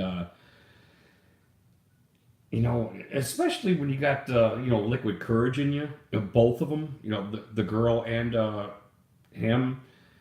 And I mean this when I say this. I don't have any ill will towards him or her. I really don't. And I know the media is going to sensationalize his side of it. Oh, see what that means? I need another drink. I'm going to choose some. I think the media sensationalize his side of it because, let's go back to the stock market thing, because he's Google, I don't even know her name. I never even heard her name. I don't want to know her name, I'm not going to go fucking protest outside her fucking house or anything like that. I hope she's safe. And I hope her dad fucking, saw that video and was like, holy fuck, And I hope everybody's healthy, on that side of it. But there was no doubt that they were both venomous. And it was just kind of like this incident that happened. And as I articulated last week, their friends obviously knew this was kind of getting out of hand, and they were trying to stop this whole fucking situation. You know what? That's fucking huge of me, just like you guys, if there isn't some kind of, hey, we're good people, we don't want fucking bad shit happening to anybody, ultimately, you guys probably wouldn't be here, and psychologically, I can't articulate it more than that, but it doesn't seem like Kareem Hunt is hanging around a bunch of fucking gangsters that are fucking shooting up cars and children or anything like that. The people that he was with saw this situation getting out of hand. Maybe they couldn't physically stop it. So I have to give a little bit of kudos to both of them. That it wasn't some kind of fucking barroom brawl or anything like that. That multiple friends were really trying to stop this thing and keep it, from getting out of hand. And I don't know. It just it builds points with me. I try to diagnose this. Maybe I just got the beer goggles on, and I'm just trying to stick up for Kareem Hunt because I want him here, and I think he's going to be a huge factor later this year. Or I don't know. What do you guys think? Do you think I'm right or wrong about that? Because I was a little horrified when I saw the kick at first, but I was just like, kind of reappraised it afterwards. Because who fucking kicks girls? Who kicks girls? Unless you're like UFC chicks, going at each other. Nobody wants to fucking kick a girl.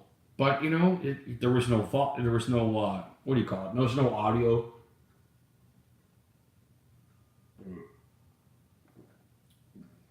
God damn, that's good. God damn, that's good. I think I missed a little bit. But, like I said, nobody wants to kick a girl. You know, I don't want to kick no girls, man. You know? But what does a girl do to make you want to kick them? You know, now we hear what was being said during this whole thing. You know, and you drop an N bomb, you know, you drop a C bomb on her. You know, we don't ultimately know. I'm sure all of it was there, you know, in the audio. I'm sure it was all there because, you know, this is the kind of thing that I want to articulate, especially with racism. And I'm just going to touch on it because I don't want to get too fucking political. I think most racism is, what would you call it? It kind of gets put in a lane of racism and you're just trying to piss the person off. You know, let me give an example. Because I don't believe myself racist in any way, shape, or form. However, when you get pissed off, you know, you start dropping some bombs because you want to hurt the other person, you know? You haven't punched them yet, right? How do you hurt them other than talking about what they are, what their color is, what their nationality is, you know? I think a lot of this gets mixed in with the whole fucking racism thing. And that, you know, that kind of bothers me personally. I'm not really sure anybody's ever really articulated that as I have, you know, that anger is an issue more so than racism, you know. I think,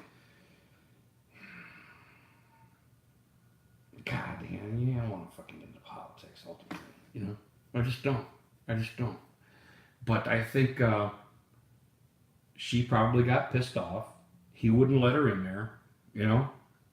She dropped an N-bomb on his ass because she wants to hurt him. Because she was just hurt by him. She may or may not be a pretty girl. I never saw her face. But she's a woman.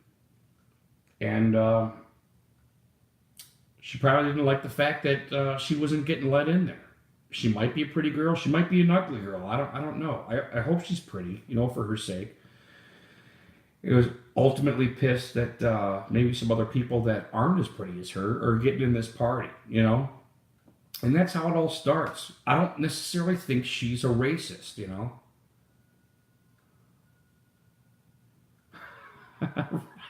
You're right, Joe. Yeah, I'm walking on fucking eggshells here, no doubt, you know? But, so she drops an N-bomb on him. I'm guessing. You know, I'm guessing. There's no audio. We heard that they articulated some of the audio. But I think, like I said, I think a lot of racism, or a lot of claims of racism, comes to something just like that. It usually comes to our feelings, you know. Somebody hurt us, whether it's emotional, physical, and then you want to hurt them, and maybe you can't hurt them physically. So what do? You know, you articulate a racial slur or something like that, you know, and you might not necessarily be racist, but you're going to do that because, you know, let's say there's a black family and they're at a restaurant and there's this white waiter that walks up and he's fucking up all your shit, you know, and then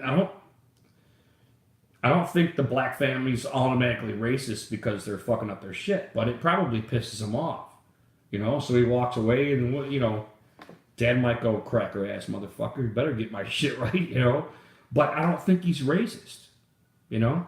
I don't say, okay, well, he's just saying that because he's white and blah, blah, blah. Well, he's saying that because he's white, but he's saying it because he's pissed, you know? And emotions run amok in the world, don't they? So I'm not going to just deem this dude racist because he said what he said, you know. And that's kind of what my point is about racism getting overcharged, over sensationalized, you know. And like I said, I don't want to get political. This is a Browns, but we are talking about Kareem Hunt. We're talking about the situation involved.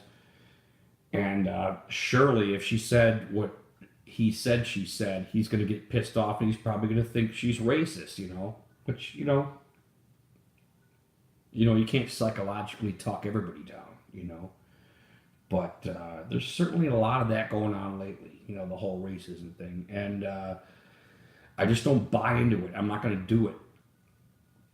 I'm not going to do it. I'm not going to think because somebody's black that they're going to be racist towards me or vice versa. That you're white and you automatically think that whites are better than fucking blacks and, we got to stop them or something. I'm just not going to buy it, But back on Kareem Hunt, I am totally glad he's here. And I'm sorry for the situation that he had been put in, and Dorsey, That's what's kind of karmatic. Is that a word? Karmatic. Karma? I don't know. Google that shit. Oh, there's nothing in here. Oh, there's also there. But we got Dorsey and we have Kareem Hunt. And I'm very happy that we have both of them. And Dorsey is white. And Kareem Hunt is black. So I don't know how to think about that racially, but I would think Dorsey good, Kareem Hunt good. We got a good white guy and we got a good black guy. How's that? How about that? That's what I think of that. And I'm going to leave you for a second. Take a piss. I'm going to get one more beer. What the fuck time is it? Oh my God, it's almost fucking 1 o'clock. Have I been flapping my lips that long? You guys are still there? What's the matter with you? All right, I'll be back. I will not hold it towards my chest. It will stay right here. Here we go.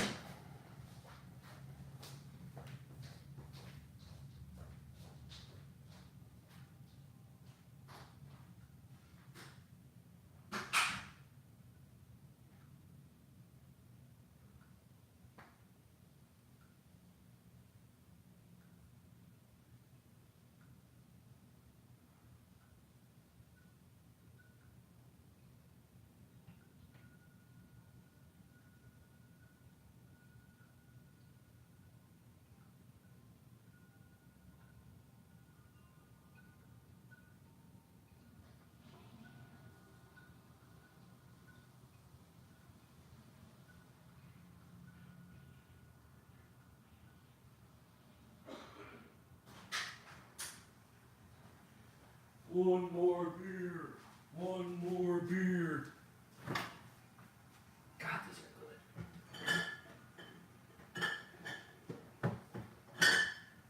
good. Wow. Those are good.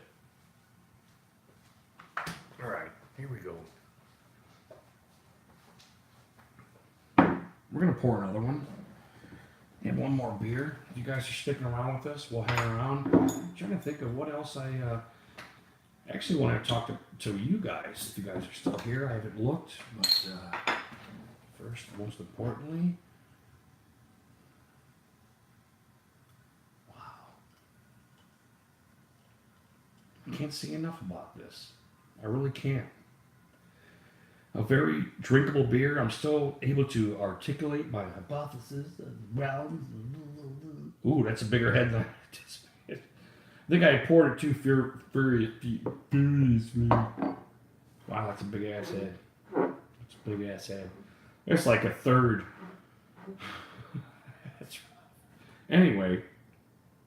Okay, how many we got there? Okay, so we got Joe and Roach. You guys are still with me. How did you guys come onto the channel, if you don't mind me asking? If you guys are still there, well, I'll take a drink while you guys are pondering.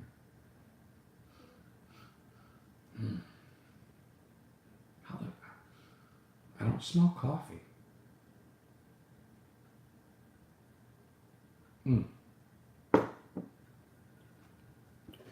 Wow, were you looking for brown stuff, or were you looking for somebody that looks like a grandma with glasses.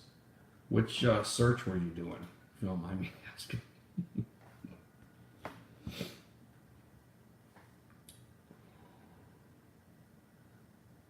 Oh, cool, interesting.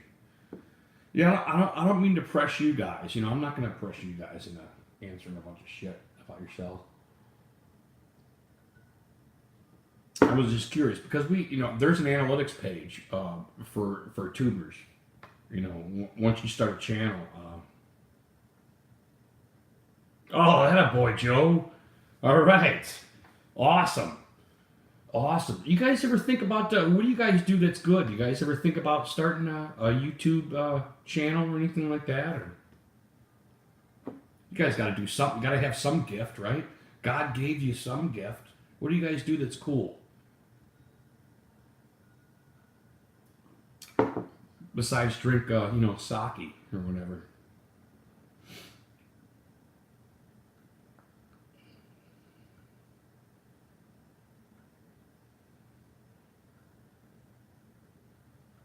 Oh, really? No shit.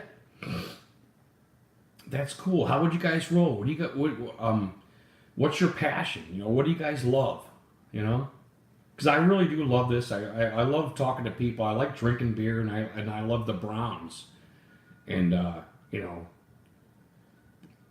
if you guys probably tweet and snap face and all that stuff. You guys could probably get a nice startup. If you guys, even if you did what I did, you would certainly get my support. That's for sure.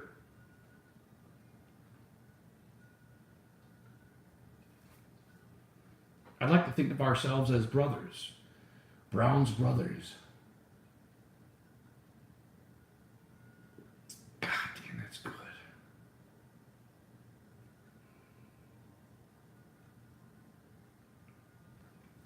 Well, that's a large spectrum there, brother. God, I like that.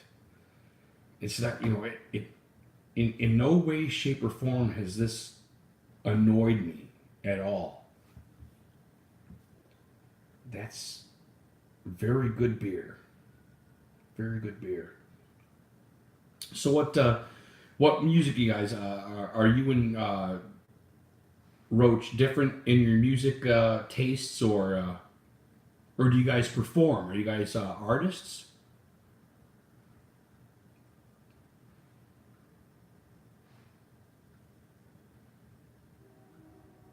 I guess I'm gonna wait in silence until you answer. Or will I?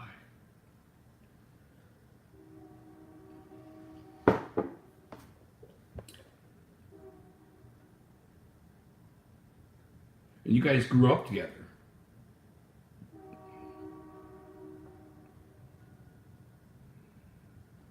Oh yeah, right. That's gonna happen. You grow up together. You're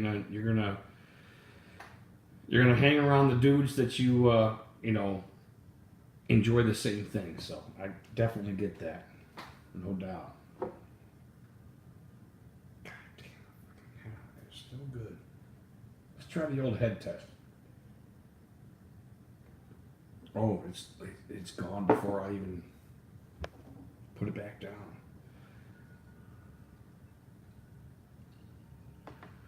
I'm in the north. I'm in I call it Chef Tucky because it's Sheffield Lake. It's right next to Avon Lake. I don't know if I mentioned you guys. You guys seem like really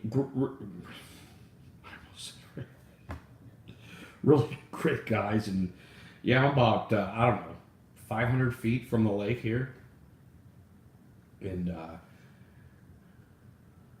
Lake County. What Lake County? What is that?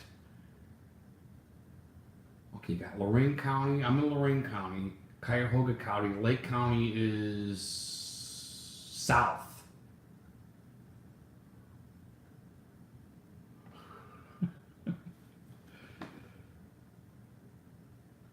Lake County. Why do I know Lake County? Oh, you're east. Oh, so you're east side. You guys are both east side?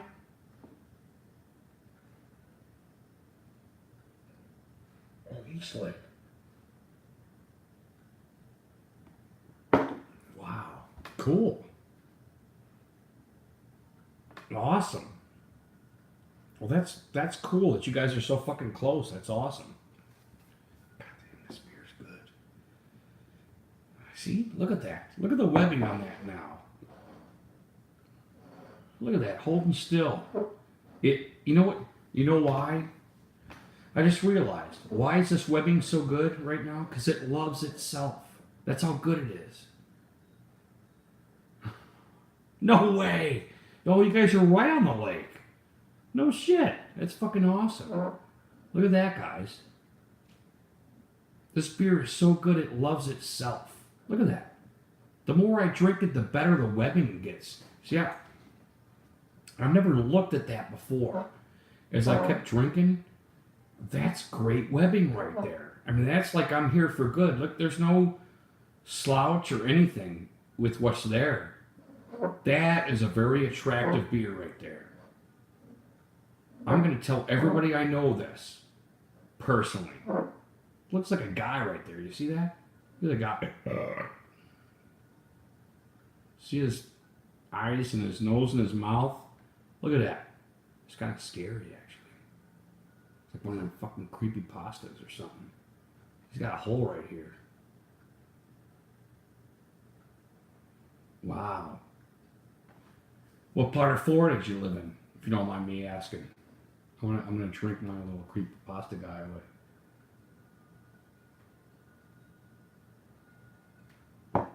Oh.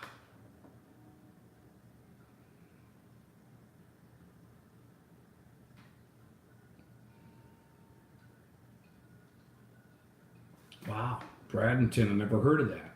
Interesting. Interesting. Very interesting. Never heard of it. Tampa's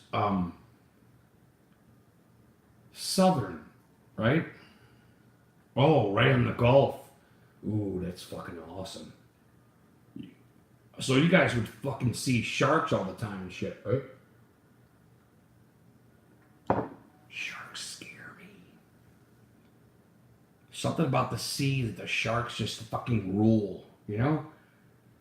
Am I the only one that fears sharks? I saw one once when I was in Florida. In the Bahamas. I saw a fucking shark and it scared the fucking... I wanted to pinch a loaf, you know? Real bad. Scary motherfuckers, man. These fuckers are scary. However, the Gulf is like nice warm water, isn't it? Am I wrong? That little Gulf there, that gives you, that warms up pretty good for you guys, doesn't it? It's like a really high temperatured, is that why they call it a Gulf? Because of its temperature? Or is it just it's engulfed with land, 3/4 or... Oh, you get a lot of rain, huh?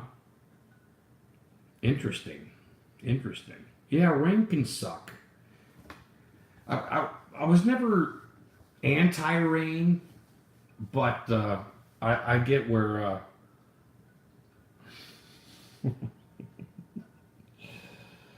Oh, that's funny.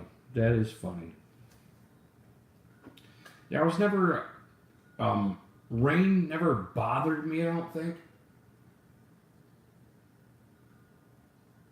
I was never in the military or anything like that, and I'm sorry that I never was, but rain never really bothered me. I think rain always kind of comforted me in a certain way, and you know, any of you military guys, you guys probably sat in some rain that sucked, you know. So I would never try to think that, you know, well, I know rain. I never use an umbrella or anything. I always kind of felt rain comforting, but, you know, I never, you know, had my buddy killed in fucking Da Nang or anything like that. And, I'm sure rain gets very uncomfortable when you're in an uncomfortable place. So, any military guys that might watch this, I hope they're not offended that I might find comfort in the rain where they might not. So, I always liked it. It's never big an umbrella guy, And it wasn't because the whole military thing, I was always comfortable walking in rain. I was never. I need shelter. Ultimately, I don't want to say never, but I was kind of comfortable walking in the rain. I just never thought I got to get under this, even though I do. I think when you get that full-on, huge, it's like a loud as fuck kind of rain. It's like, oh fuck, okay, I'll step under this thing. But rain was always kind of a comforting type thing, especially on Sunday. Us Sheffield Lakers, man, we like our fucking Sundays with rain thing. It's just comforting. You know what else is comforting? Great Lakes Brewing Company's Ohio City Oatmeal Stout. Very comforting. I should drink this tomorrow too. I don't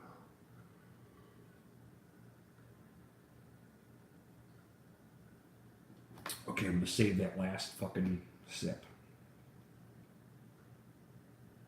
Look at that. Look at that webbing. Look at it. I told you, it loves itself. It's like it's a star. You guys probably hear that, right? It's right through the black penis.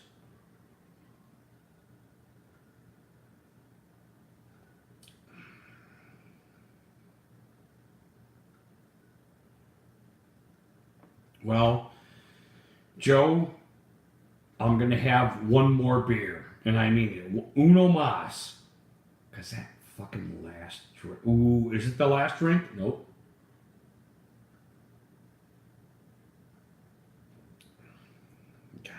Just keeps getting better. I do like this beer. I'm very impressed with this beer, and I'm going to keep saying it until this fucking stream is over. It is a very, very, like I said, I came into this thinking, I think I'm really going to like this beer, but it kind of flipped on me. I thought it would be a lot fucking heavier, and it was like a lot lighter. And I was totally fucking impressed with all the tastes that I taste. And look,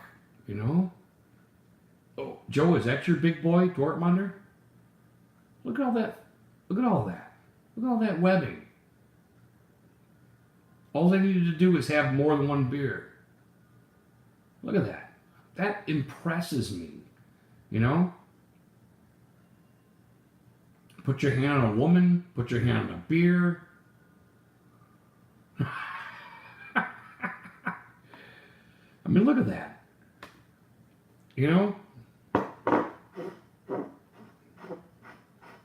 I would like to think there's some kind of attractiveness, ultimately, to your beer. If you care about beer. I'm not saying, well, you better be attracted to your beer or you're just a big fucking non-beer jerk. That's not what I mean. If you love what you do, you never work a day in your life, right? Isn't that how it goes? This is what all the rich guys tell us. And I believe it. You do what you love. You never work a day in your life. Listen to those bottles clang. I love it. I love it. I love it. I love that there's a 12 and not a 6. Sing me a cowboy song. That is true, though, isn't it? That is true. I believe it. I believe it in my soul. So I'll tell you what. I am not working right now. Or am I working? I don't feel any work-related attributes that would make me stop doing what I'm doing. I love what I'm doing right now. Talking Browns, I'm talking beer, I'm with good company, you know? Doesn't really get any more better. I said more better. That's what dumbasses say. Clearly I'm a dumbass. Alright, here we go. A little bit lesser head, but still a very attractive one. Very attractive. Look at that. Look at that. That's good. Mm. Oh, wow, is that good? I'm not going to do it. I'm not going to say it's the best beer I ever had. I'm not going to do it. I can't, right? You can't do that. You can't just go.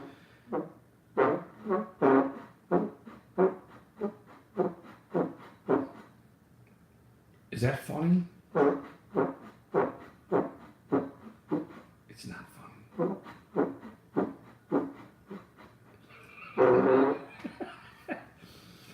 I'm not going to say this is the best beer I ever had. I can't, right?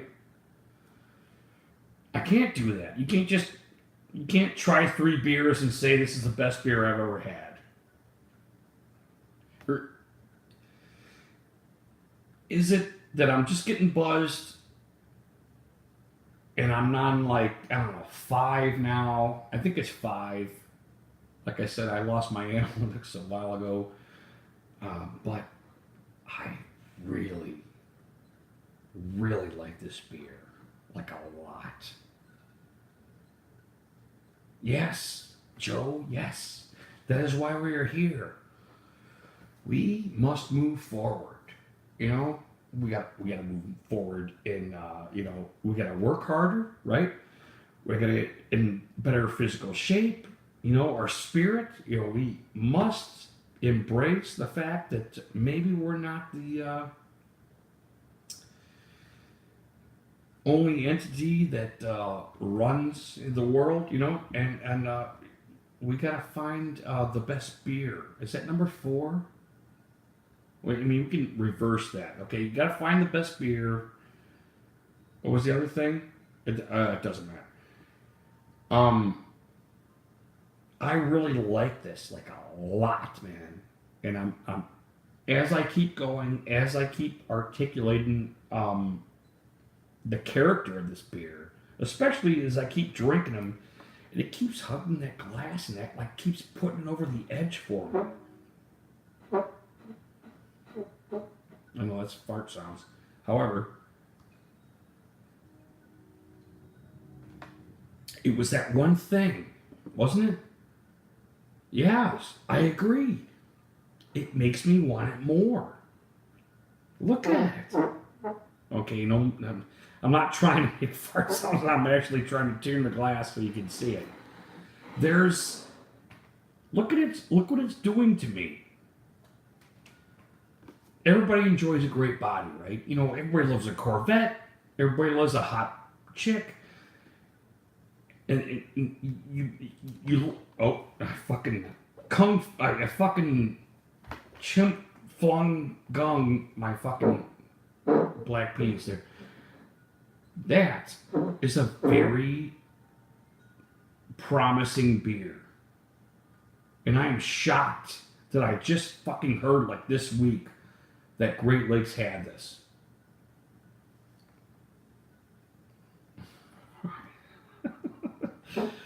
I mean, that is a great beer. But I'm not going to do that. I'm not going to say it's the best beer I ever had. I can't. But I'm eyeballing it. I'm going to turn my head. I'm going to do a who do you think you are kind of thing. I'm going to turn my head. We'll talk some more Browns. Jesus Christ, it's 5 after 1. But I do appreciate you guys being here and talking Browns, talking beer. talking music. Let's talk music for a little bit. You want to change the subject a little bit? What do you guys like? You guys are probably younger, I'm guessing, because I'm old and I look like your grandma. So what do you guys mainly listen to? I mean, what's your go-to? What's your go-to music? If you don't mind me asking. If you guys are listening still. And I will wait. Or will I? I take a drink of beer. Oh, awesome, Joe.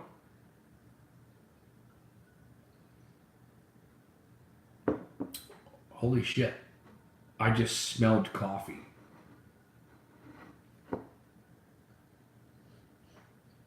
I just smelled like this touch of coffee. What did you see? I just smelled coffee for just a fucking second. God damn it. I'm not going to say it, though. I'm not going to say it. I won't do it because there's too many other beers to try. I like you a lot. I like you a lot. Give. No, I can't do it. You guys notice? You guys notice I haven't smoked a cigarette this whole fucking time? We're talking about 131 minutes here. That's like some kind of record for. I might as well just quit smoking. I went 131 minutes without smoking a cigarette, so I'm just gonna quit smoking. Yeah, music. Well, lately I've been getting to a little bit of Marilyn Manson, some Tourniquet stuff, some B-side stuff, which I kind of forgotten about, and it kind of ran into my head, because I was thinking about some editing ideas in music and intros and stuff, with the channel. And for some reason, Marilyn Manson kind of popped in my head. I started listening to him for a little while. But Satellite. I have Rhapsody. Satellite radio. Oh, okay. In my car. No, but I do have Bluetooth. So... Right. I do have Bluetooth, so I can play Rhapsody through my speakers in my car, which isn't the same because I know you go to satellite radio, they play it for you. It is a radio station, but I kind of like hearing what I want to hear. I'm still, goddamn, if I broke up my CDs, I would still like to hear my CDs, because I like knowing what I'm going to hear. But there's still a part of me that likes to hear what I haven't heard. That I'm still a radio guy, but I'm just not huge on it. I'm more of I want to hear my list or anything like that. But rock and roll, I'm a big Rage Against the Machine guy, and I went retro and started listening to Rage again. Who else? Jesus Christ. I like your Mudvaynes. I like, but I like the fucking Beatles, man. I like the fucking Beatles, man. I think they're diverse, man. They're big. I think a lot of the stuff they did really. They did a lot of different kinds of music and did it well. They did it so I liked it. Ultimately, obviously they didn't do it for me, but I'm not some kind of fucking clown. Well, I'm a clown, but not that kind of clown or a stalker or whatever.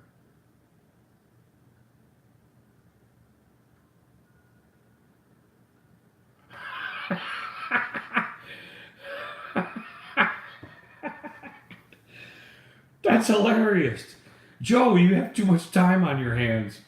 I'm just kidding. I want you to have too much time on your hands. Believe me. Because you guys seem like great. Oh my God, that is. You guys seem like great people. God, that was a. You know what? I'm not going to say it. I just never feel. You ever be drinking something constantly and it like fills you up or something? You get to this point, like even though you're not like overly buzzed, like you're not the tipping point, but you feel like you're like done drinking it. I don't feel like I'm done drinking it. And you can hear the thickness of my fucking spit as I'm articulating this. I'm not done, you know? I'm not done. And it's not necessarily gluttonous. It's like letting me, you know, like some kind of demon, you know.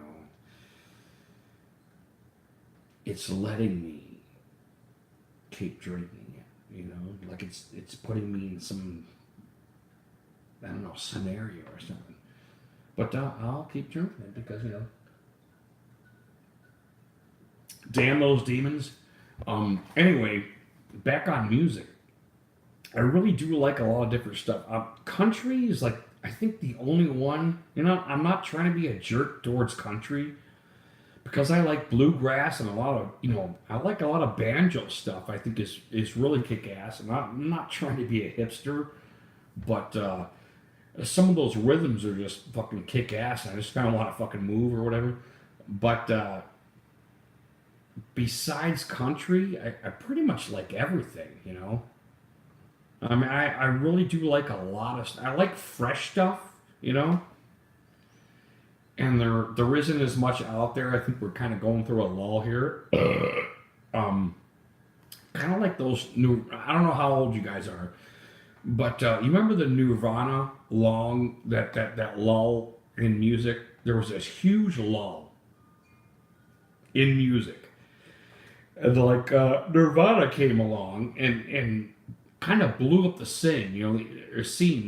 They brought that whole you know, the alternative type music, but I just remember thinking, God, there's like nobody out there. Nobody's really producing anything productive. But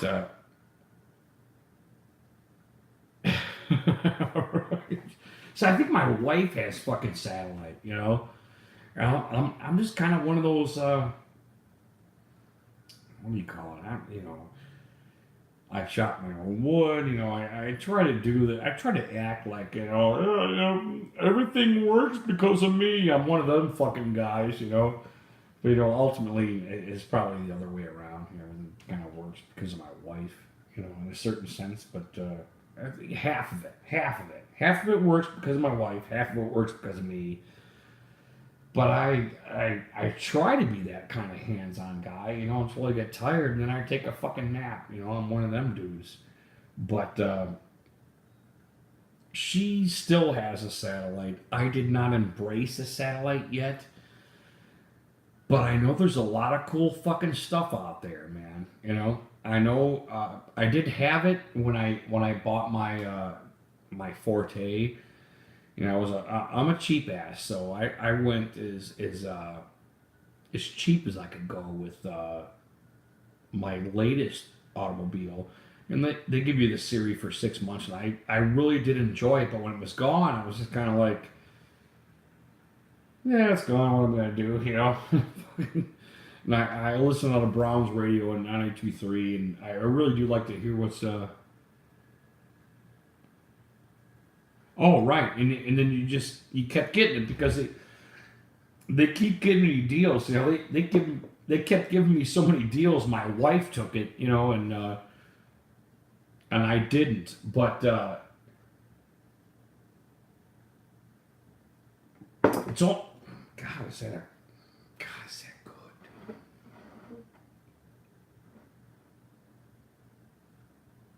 God, is that good?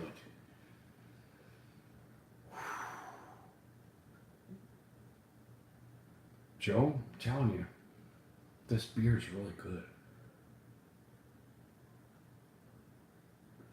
I really fucking enjoy drinking it, man.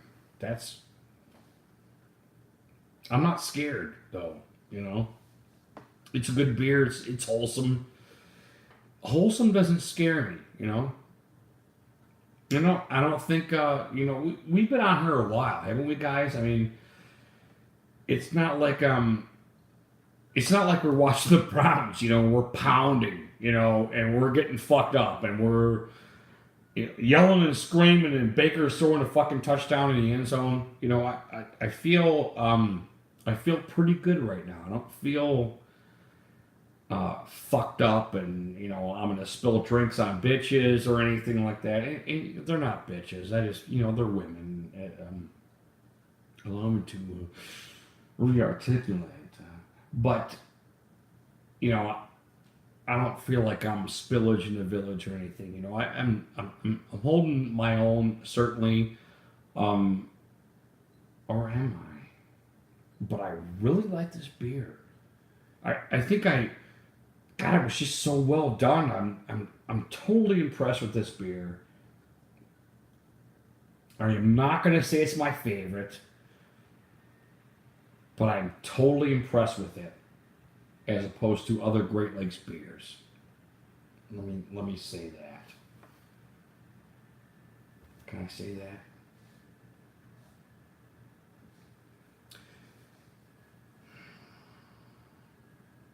I liked Holy Moses.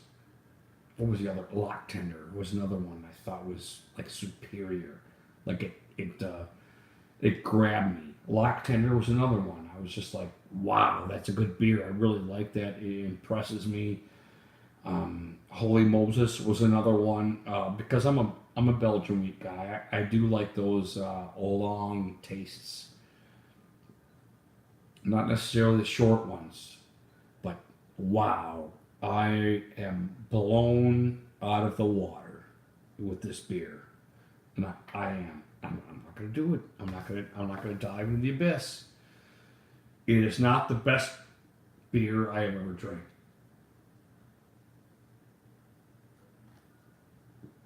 But it keeps telling me to say that. Some sort of demon. It's a very good beer, and I do like a lot of the tastes I get out of this. There's so much to fucking like about this. I'm very impressed with this. And you know what fucking really shocks me? Is I just heard about it this week, And it's not like I'm some beer drinker. I go around the bar, hey, what do you guys like? I don't do that or anything. But nobody had awesome, Joe. Nobody had articulated this to me, and I'm not being selfish. I don't need everything brought to me like I'm some kind of fucking king or anything. I'm just saying, I heard about it. I mean, not the Great Lakes version, but I heard of Oatmeal Stout years ago, and how I gotta try it, and I just didn't because, you're drinking what you're drinking, you're building, you're doing your blah blah blah, you're still growing, as a fucking human being, ultimately.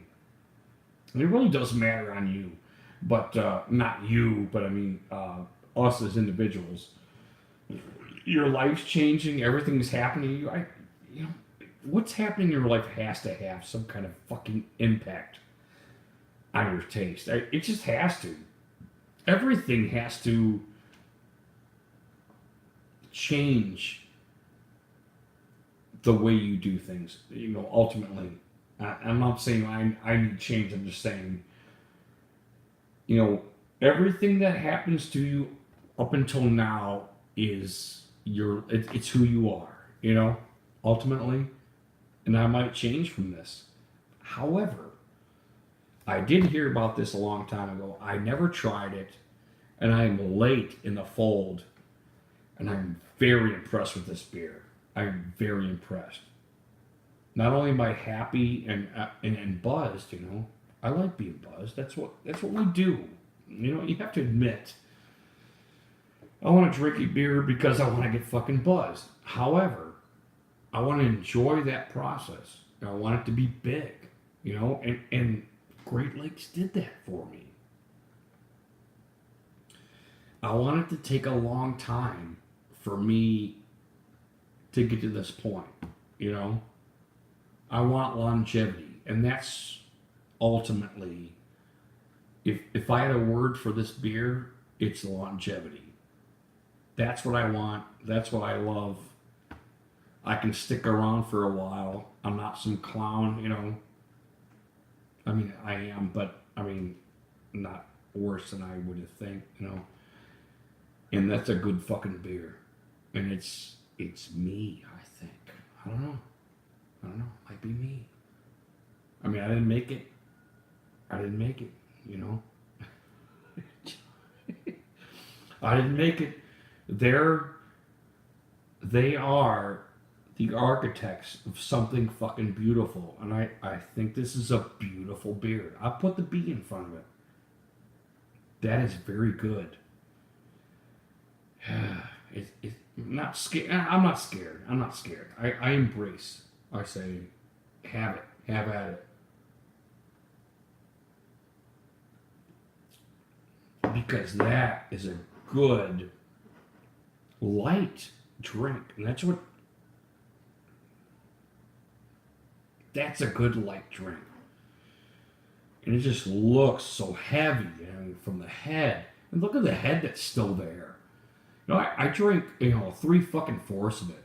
Look at the head that's still there. That's a very attractive beer to drink. And there's actually a fucking hole there. How can I bend that? You would see. You see the hole there? If you look right by my index finger, there's a hole right there. It's holding fucking steady. Oh, it's still there. Look at that. It's still there.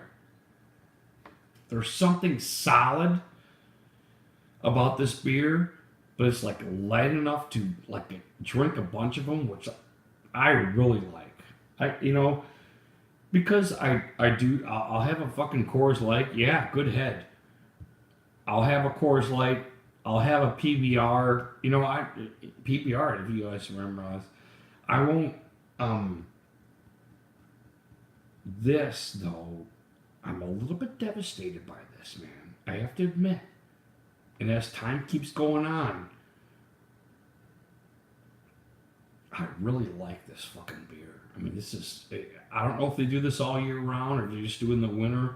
That'll upset me if they just do this in the winter, because I would really like this beer at my fingertips whenever I want it, you know. I don't mind spending the money on it, you know. Great Lakes is a great brewery, but this really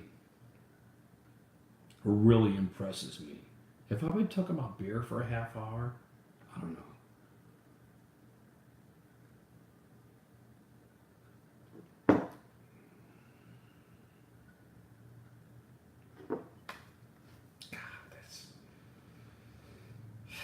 God, it looks like it would overwhelm you, and it just doesn't. There's not a sense of overwhelmment there. It's a great, sensational, refreshing dark beer. Did I just say that? It's a great, did I say like Great Lakes? Refreshing beer, and it's a dark beer, and it doesn't weigh you down. It's very impressive. Very impressive. Okay.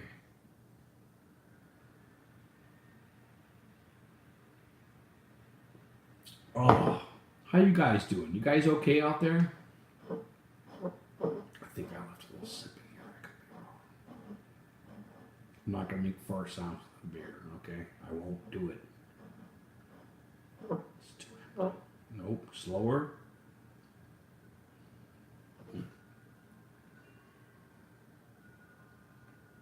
Jesus Christ, it's almost 1:30 in the morning.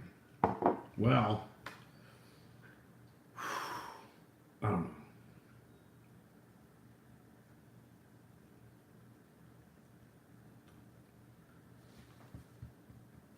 I'm gonna have another one. Okay, I'm gonna have another one. If you guys want to stick around and bullshit some more.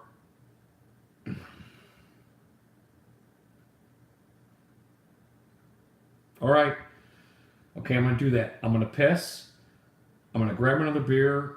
I'm gonna smoke a half a cigarette because I didn't quit smoking. I was lying because I'm a lying piece of garbage. And yeah. All right, we'll bullshit some more. I'll be back.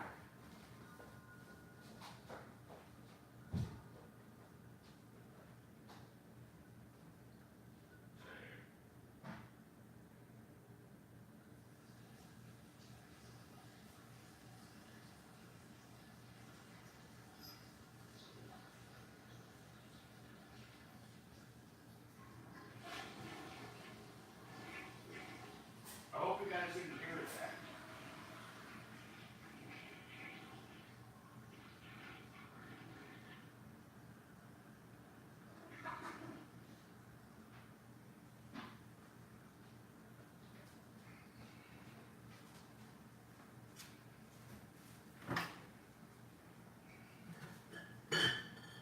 Oh my God. 1, 2, 3, 4. Shit. Oh my God.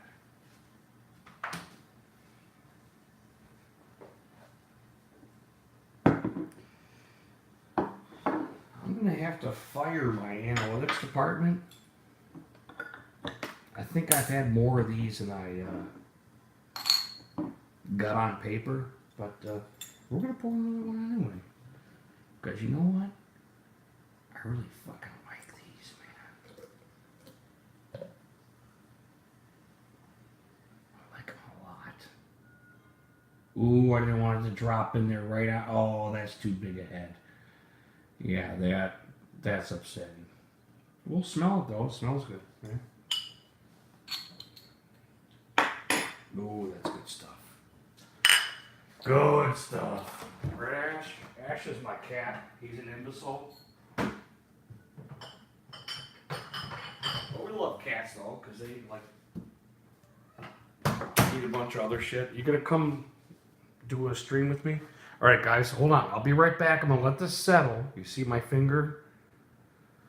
I'm gonna let that settle and have a smoke. Well, I'll talk at you. You want?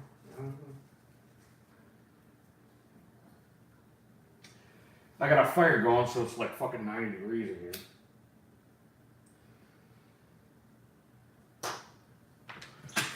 Knock on the door. Hear the wind chimes? Gotta have wind chimes. If you don't have wind chimes, how do you know the wind's blowing, right?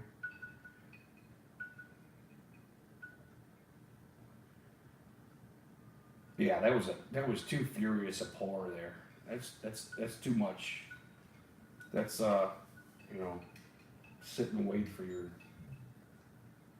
shit to articulate there, right? It's too much. Too much. Wow, it's a good thing I quit smoking. This tastes delicious.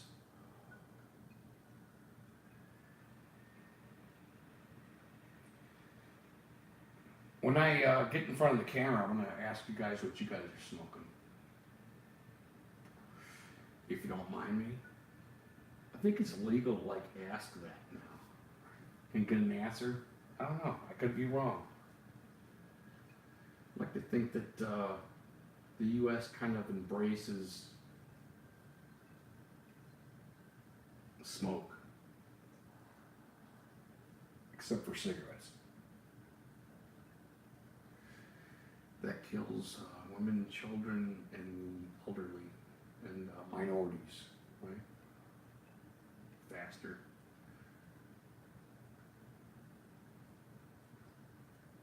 However,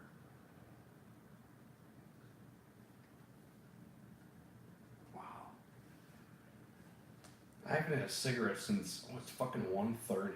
Was it 11 we got on? 2.5 hours I haven't had a cigarette. I should just quit smoking.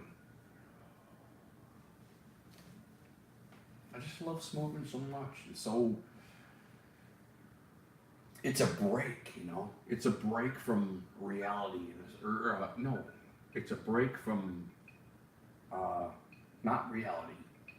It's actually a call to reality, I think. Gives you a second to contemplate, you know? Everything you said, everything you did.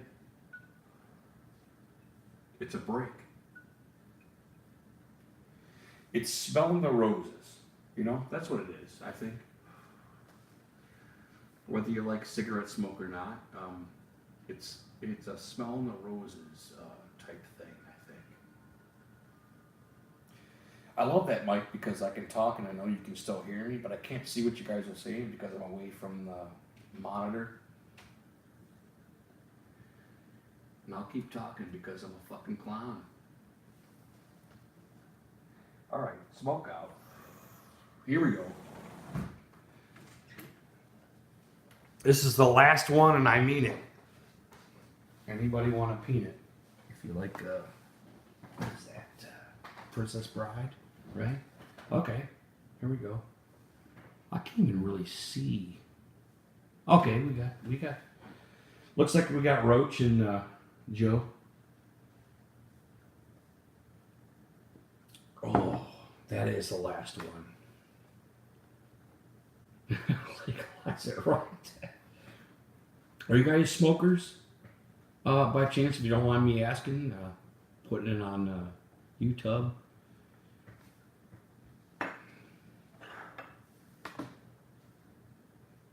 Boy, that's a big head. Look at that. Look at the head on that thing. That's a good beer, man. I like it. I like it a lot. Should I quit talking about it? Occasionally, good for you. Occasionally, you'll touch on that. Well, good for you. I got friends that are.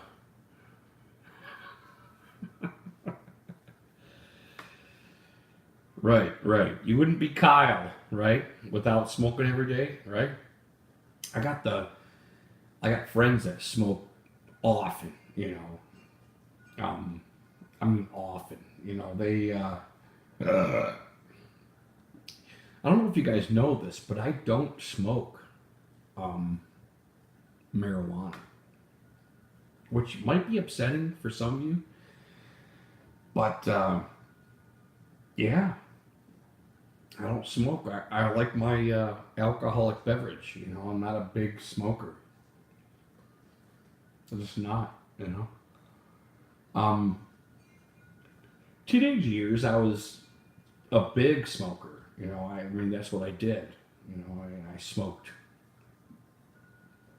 and that was what would you call it? Detrimental? Is that the word? Detrimental to my growth. Would you call that? Beer is too. I'm sure it is, you know. But yeah, marijuana was detrimental to my growth, personally. It got to a point when I was a teenager where it was paranoia every time, you know. And I'm sure it's been manufactured where it's better, you know, where you don't get that. But it hit this point where there's like almost a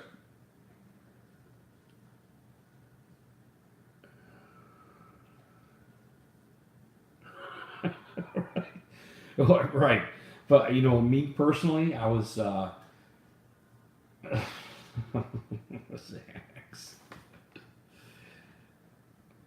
I'm gonna cheers you guys.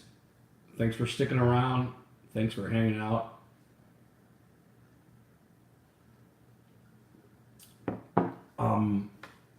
it was bad for me.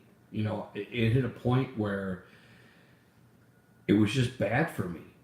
I had a chemical imbalance or something like that. I don't know how else to explain it, but I hit a paranoia stage where, every time I smoked, I was just paranoid, So I kind of quit for the most part. It's a quality product. I know this, because of not just the growth nationwide, but there is this kind of, which was just kind of weird. There's this animosity, kind of like I talked about with the PBR thing, where hipsters were drinking PBR and the old soul guys were big PBR guys. There's an animosity between smokers and drinkers. It's not all mix and have a good time. There's some of the smokers don't like the drinkers, and some of the drinkers don't like the smokers. And is it huge? No, it's not. I think there's this huge medley, kind of like this third of the population right in the middle that does both, and there's this spectrum, of guys that drink, of guys that smoke, it's I don't want to say a third because I don't take polls, I don't like try to make news by taking polls, but they're certainly out there, the smokers that don't like the drinkers and the drinkers that don't like the smokers, But I always find both bunches are always kind of nice to be around. Ultimately, am I one of those get along guys? There's no doubt. That's who I am. But yeah, there is somewhat of an animosity between the two. There's no doubt in my mind. But yeah, smoking's cool too. It fits some people. If that's their getaway, fucking go for it, man. Just don't get away too far.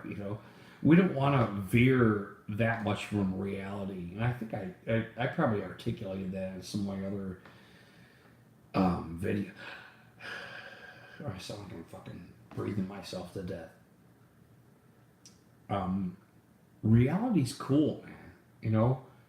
Reality ain't that bad where I need to veer off so much. That I don't care about my loved ones. That I don't care about the shit I do. You gotta be fucking productive. There has to be some kind of balance, And I think that's partial to why I quit smoking abundantly. It was it was skipping me off the beaten path, But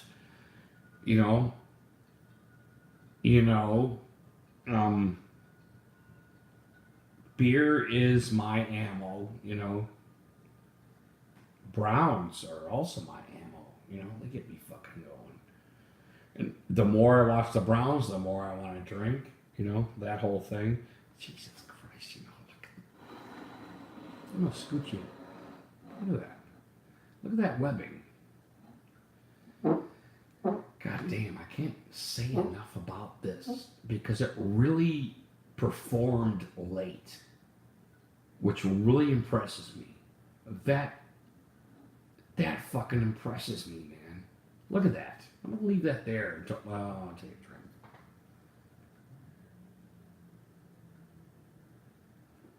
drink. That really impresses me. That makes me want to keep fucking drinking it. And it's surprisingly light. That's what scares the shit out of me. I really like this fucking beer. I'm not trying to make fart sounds. That's just, twisting the, look at those big holes right there. Look at that. It loves itself. Look at that. I love you. It's like it's got a soul. So let's call it soul. This beer has got soul. And it's got me fucking captured. And this is why I wanted to do this. Because of this right here. I want to be, what do you call it? I want to have my ass kicked, by a certain beer. I don't know what that shit is. I can't remember where I got this glass. I can't remember what that reads. However, I want to get I want to be blown away. And I have to admit, I'm not going to say those other words, but I'm a little bit blown away by this beer. It really impresses me. I like it a lot. And I'm still drinking it. And I put some down. I had some bottle caps there, but I threw them away because I'm an imbecile. And if I embrace analytics whatsoever, I should have kept my fucking bottle caps there, but I have no idea at this point how many I drank. But I'm totally liking this fucking beer. Like, it's not a fallback. It's not a fallback, but I want to do many a night with these. And I hope they keep it available to me to fucking drink that. And look at the bottom of look where the head is. Not only do we have the webbing, but look at how that head holds right there. You see that? Right towards the head portion. I mean, that's impressive, man. Somebody cared about him. Somebody put him in a little baby seat and put a safety belt on him and created this beer that I so much enjoy. And pardon the fart sounds for the glass, but that is a great fucking beer. And I should be championing this because it's almost like a gotcha moment, I think. Even though I was really looking forward to drinking this after some of my buddies were telling me all the different tastes you're going to taste, all the different stuff that was put into this beer, and I just kind of really, really like this beer. And I haven't tasted them all, so that's our passion, right? Go find that bad boy, it's really good. Pardon my fart sounds. All right, another beer, another drink. Oh, that's good. Yeah, I like it. I like it a lot. And that finish. That finish really impresses me. And I don't think I articulated it correctly.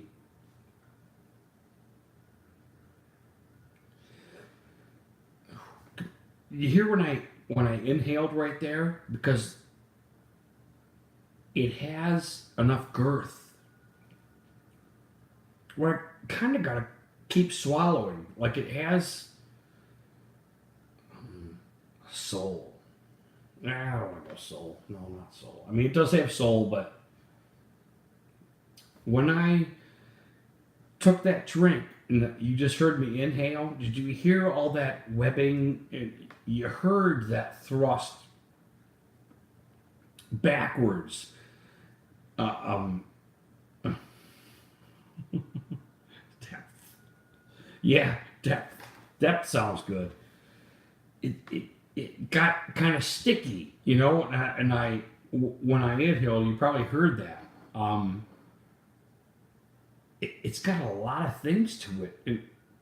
It just really impresses me. Really, I'm very impressed with this beer. And you guys know I drink Killian's, right? So, what really impressed me about Killian's, and I'll just do like a quick review here on Killian's, is it was a very tasty, relatively light at the same time. And I can drink them. You know, I can put them down, and I don't feel like disturbed or anything. This has a lot better qualities than my Killian's. You know, and I love my Killian's, and I'm gonna go back to them. This has a lot of stuff I like in a beer that really fucking impresses me. And you know, I can't. I'll scoot it closer. I mean, look at that webbing. You know, it's like I said, it loves itself. That's how good it is. You know, I like that. That attracts me. Just like driving a Corvette or anything like that, you know. I want to drive a Corvette because look at its body. You know, what a great body this beer has. Almost Guinness type. Wow. How much can I fucking say about this beer? How much can I say? I don't know. It's fucking interesting. Very impressed. This is my last one, though. I mean it. That's it. I'm going to drink this and I'm signing off. What a good beer. A lot of friends, I think, were made with this thing, you know? Look at that. Get closer. Look at that. Look at the head on that. It really holds its head. It really does this. You know what? It almost mocks me. Next Saturday? I don't know. I don't know, Joe. I like next Saturday. You know, Saturdays are good because, you know, I don't work Sundays. I don't know about you guys. We got Sunday. We're a 6-day team, and we don't work Sundays. So Saturdays are always really good for me. It's too bad it looks like Ron didn't make it today. You know I love you guys, and I want all you guys to be here. And we wanted to talk about the Browns' worst fans thing. Oh, you don't normally work on Saturdays, do I understand that text correct? But anyway, we're missing Ron. We would like to have Ron around. Ron seems like a pretty decent dude, you know?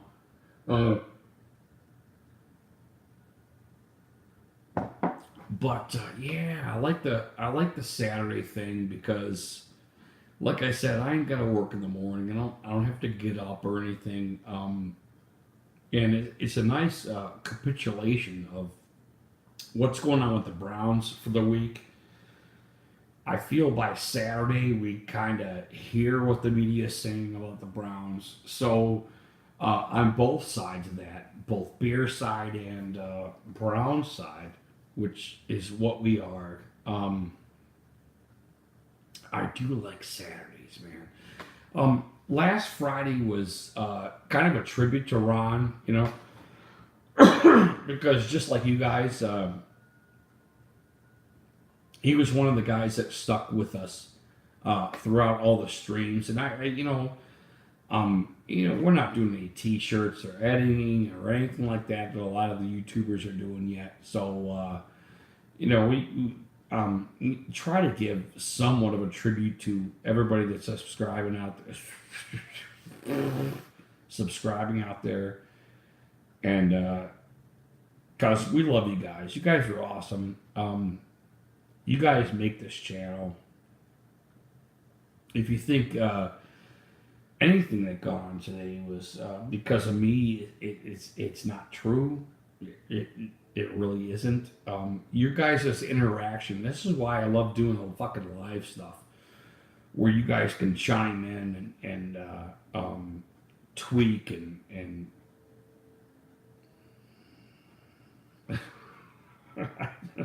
and I, Joe. This is like I said, if you love what you do, hey, who is that? J Studios. Welcome, brother. How you doing?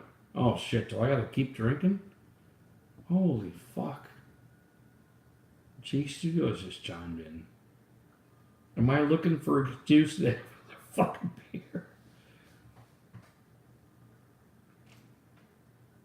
Anyway, back on Joe and Roach.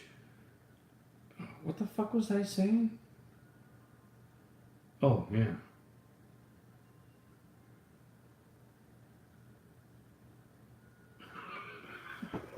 I look tired. I always look tired. I'm fucking almost 50 years old. That's what 50-year-olds all look like. Oh, anyway, Jay, we love you, brother. Thanks for chiming in, brother. I really appreciate that.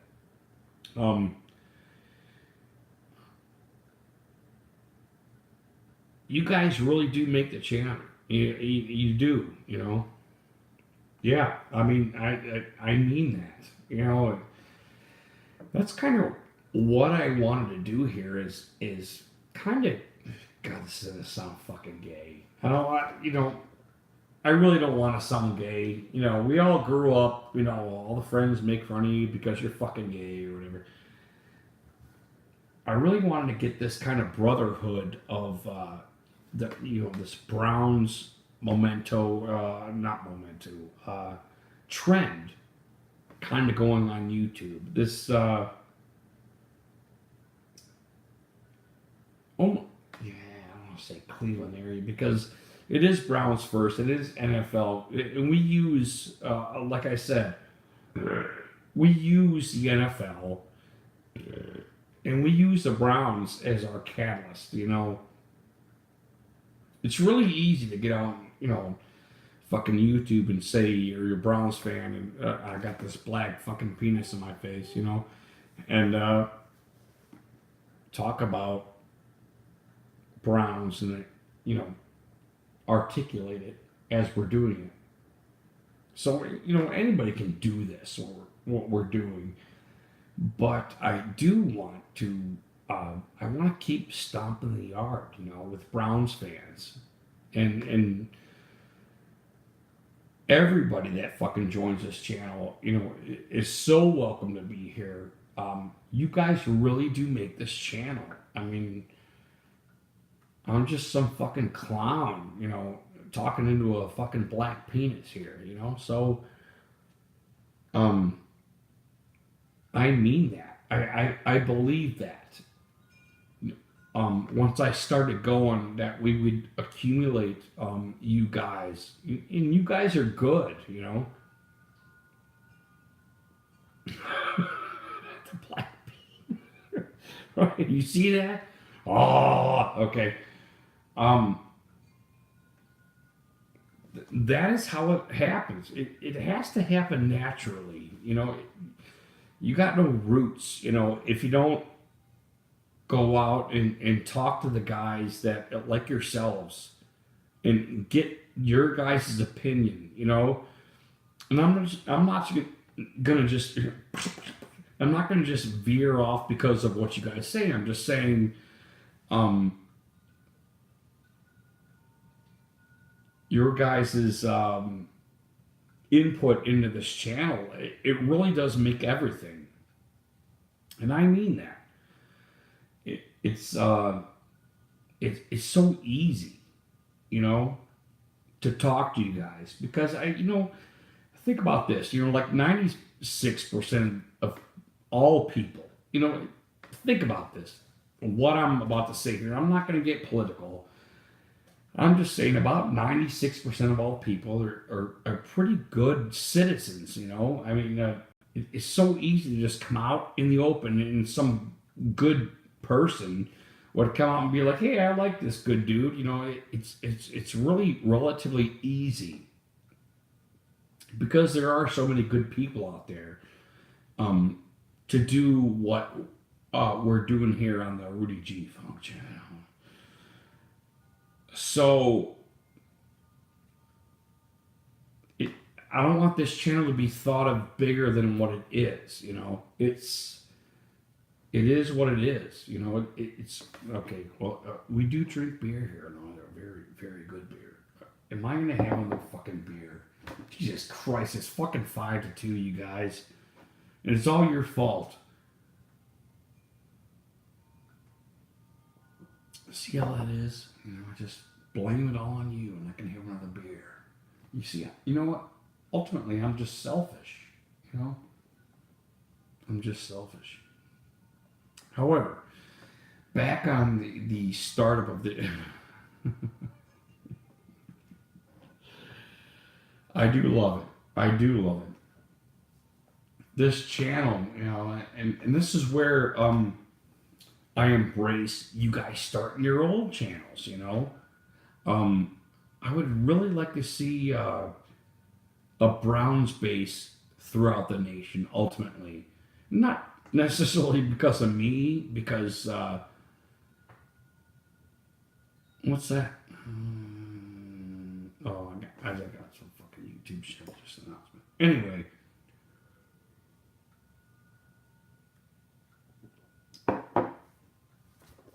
Well, we are drinking beer. We are talking Browns.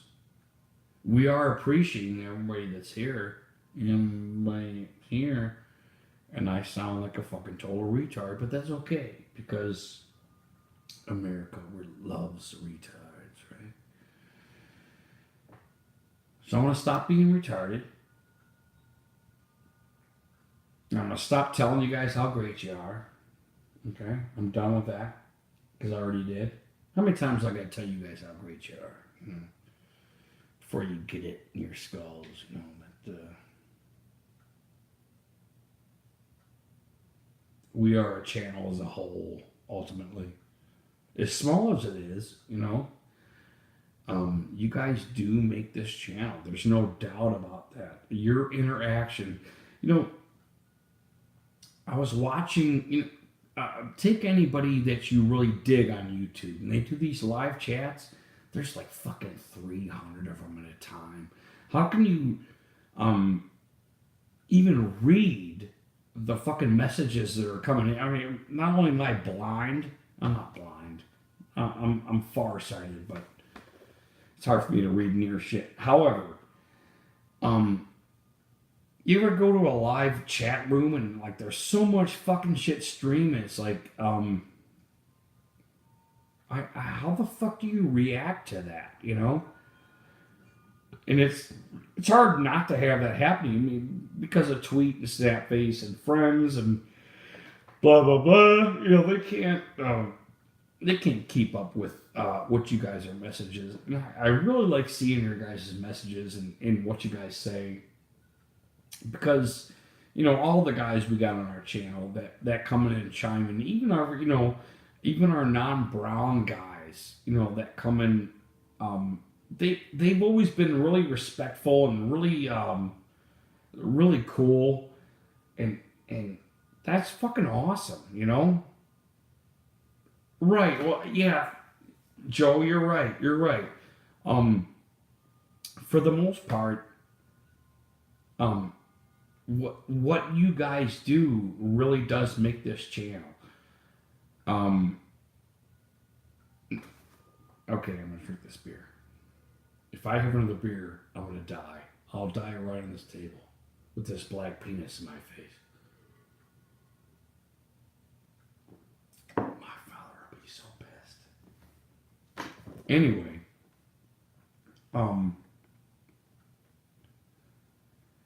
I can't say enough about you guys, and you know, this isn't just a tip, you know, like thank for the pizza, you know, here's your 20%.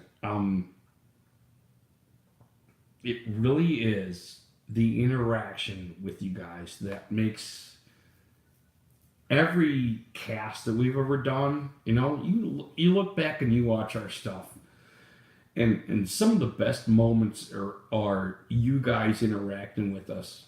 And it's, you know, I kind of almost feel like a cheater because I feel this knowledge was acquired, that most people are good, Most people want to be funny. Most people enjoy comedy, and certainly in the recent area, our area, they're gonna like the Browns.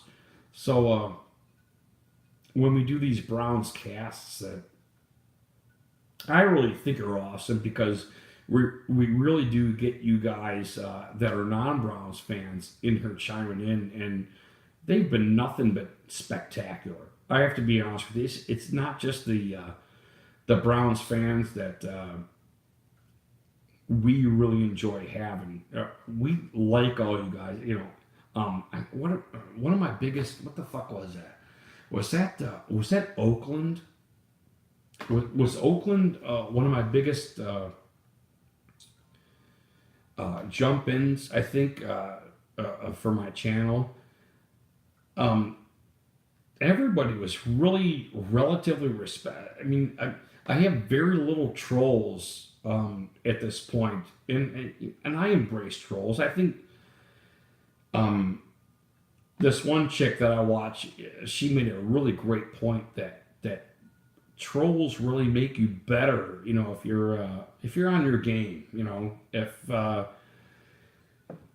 you at least partially know what you're fucking talking about. You get a troll in there, and you can, well, not put them to shame, but you can do the old fucking, what do you call it, shrub fucking block. And I don't block anybody, but I mean verbally. You put a block on them, and it only makes your channel better. It only makes you stronger, in a certain sense. Which what is that? It doesn't kill you, it makes you stronger. The old Nietzsche thing. Was Nietzsche gay? Was Nietzsche gay? I don't know if he was gay or not. Doesn't matter. Not that there's anything wrong with that, but that's a pretty good point. I kind of like that in a certain sense, and I'm not a fucking, anti-Semite or anything, but I mean, look at my nose, Look at this big ass fucking beak. However,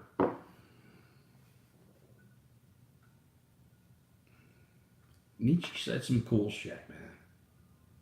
I don't buy all of it, I'm no different than any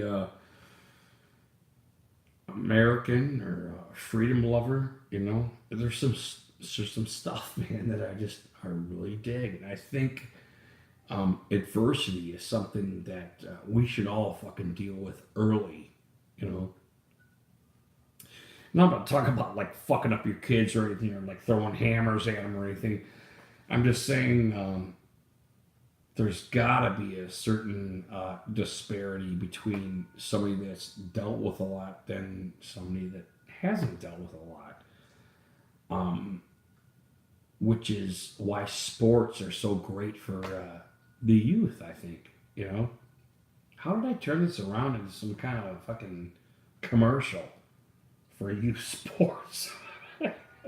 Which is hilarious. All right, you fucking black penis, get out of my face.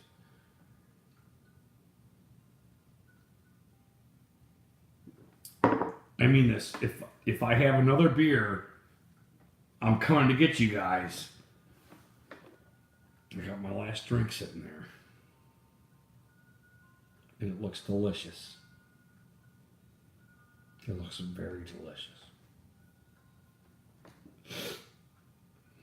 Ooh.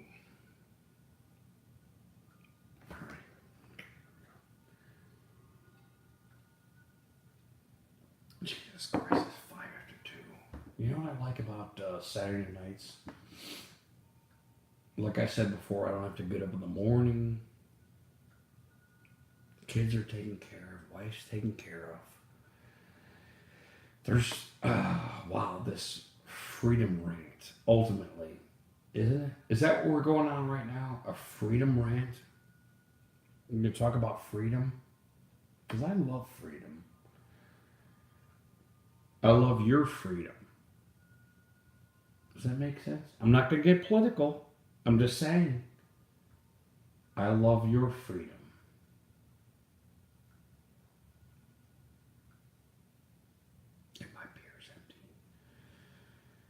I don't feel free right now because my beer's empty. Why is that?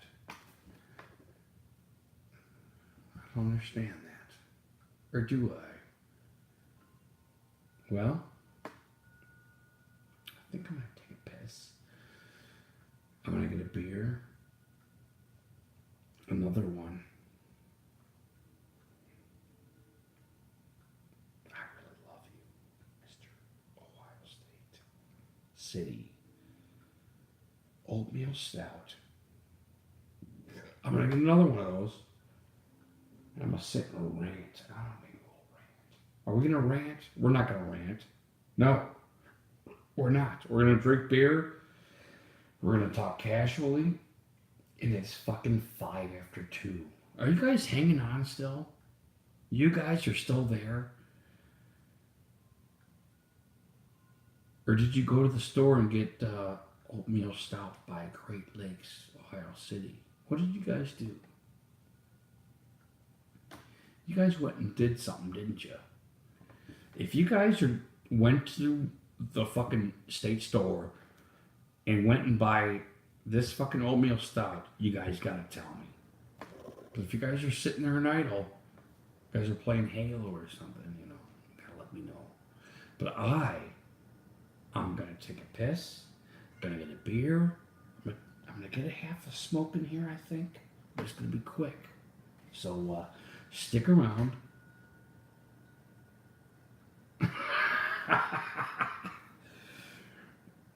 Remember what I said about freedom, Joe? You are free to do whatever you want. Don't think that there's some kind of guidelines here, because we love you guys being here. We love the freedom that you have. You don't have to drink that next week. However, after watching this video, how could you not? How could you not drink this? Very special beer that may or may not be my best beer ever. Oh, hey, okay, here we go. Piss, beer, smoke. In that order.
guess I could.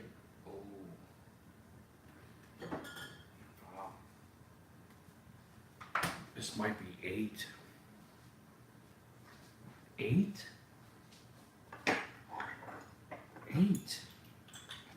That's more than I was anticipating, I must say. I'm gonna have a quick smoke.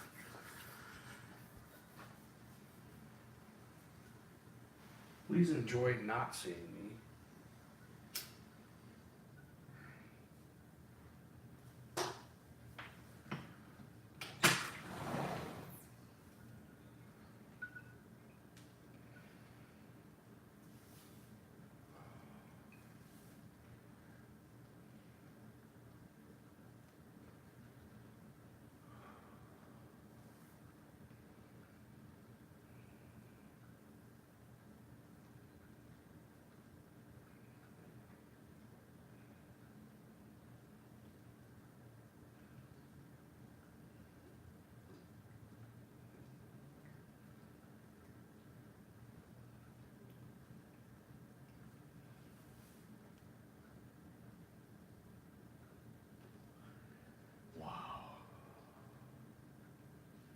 What a nice warm evening.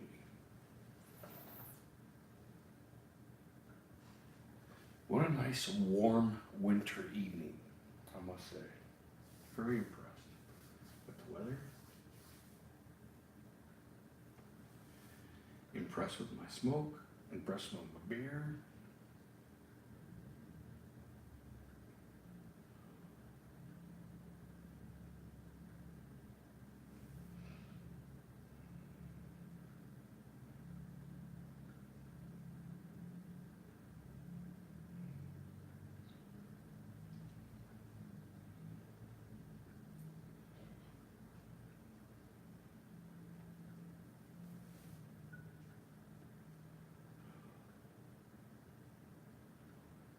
Very good smoke.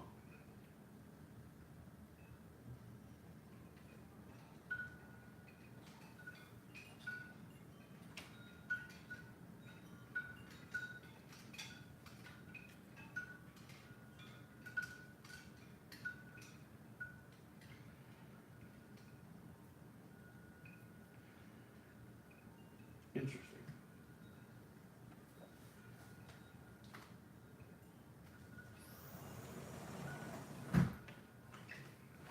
All right, here we go. One last beer, that's it. And I'm gonna fold after this beer, I swear. Okay. The pour.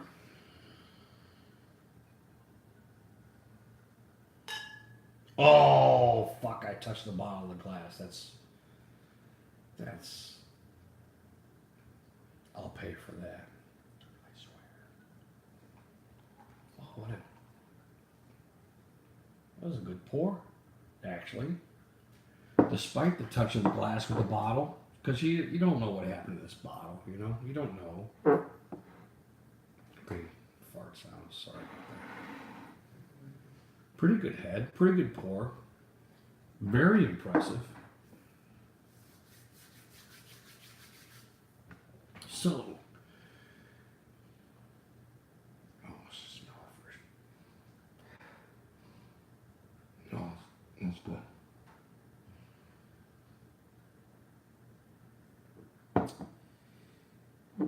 If you've been watching, I do like this beer a lot.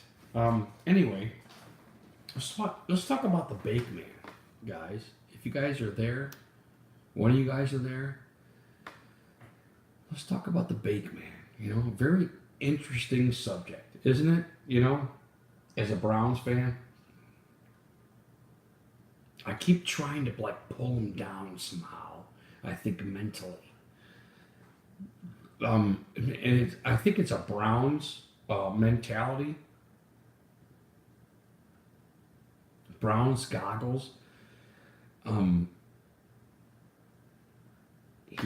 He's very good, very impressive, very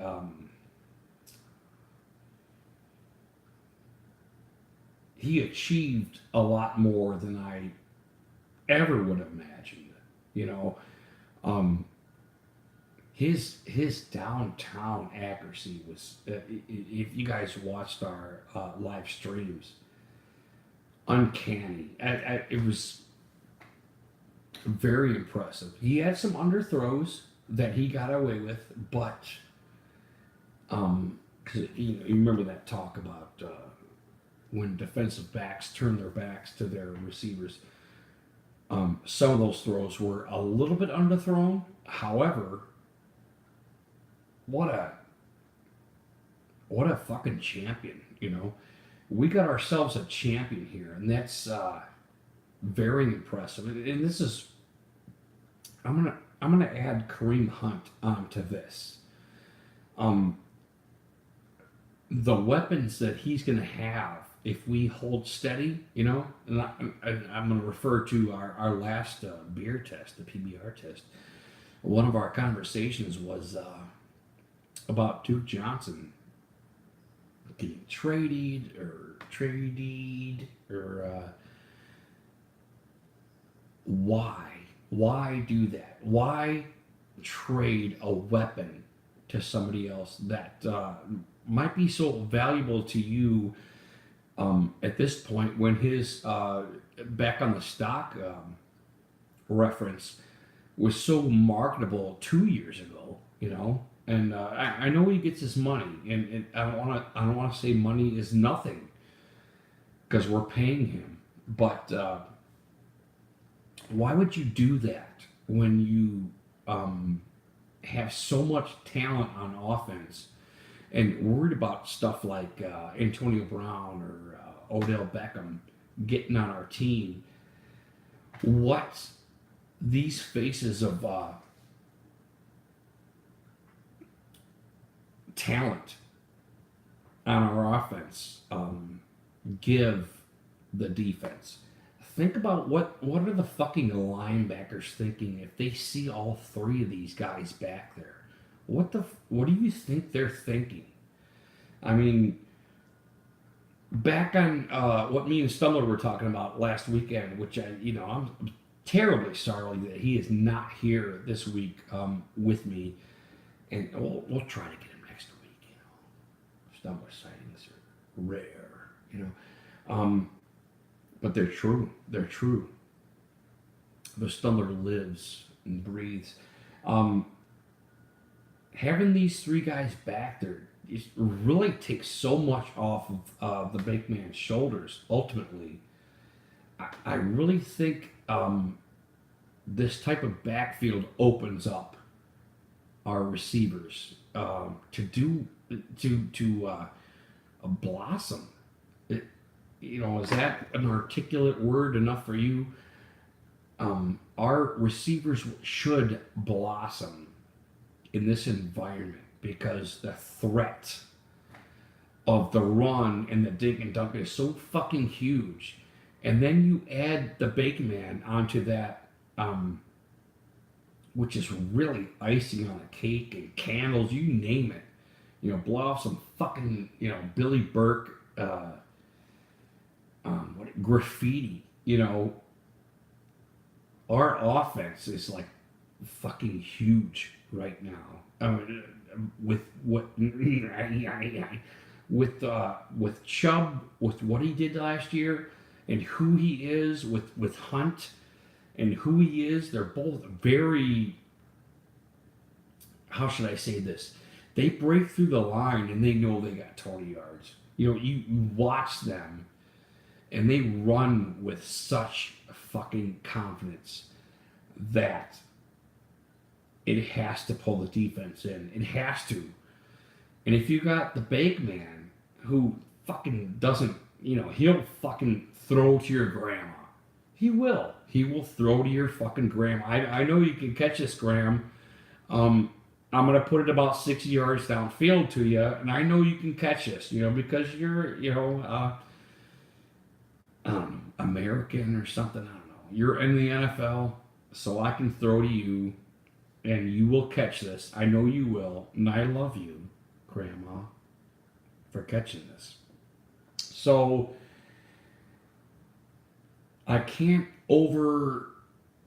don't think I'm over exaggerating the Kareem Hunt situation, how it is manifested, and how potent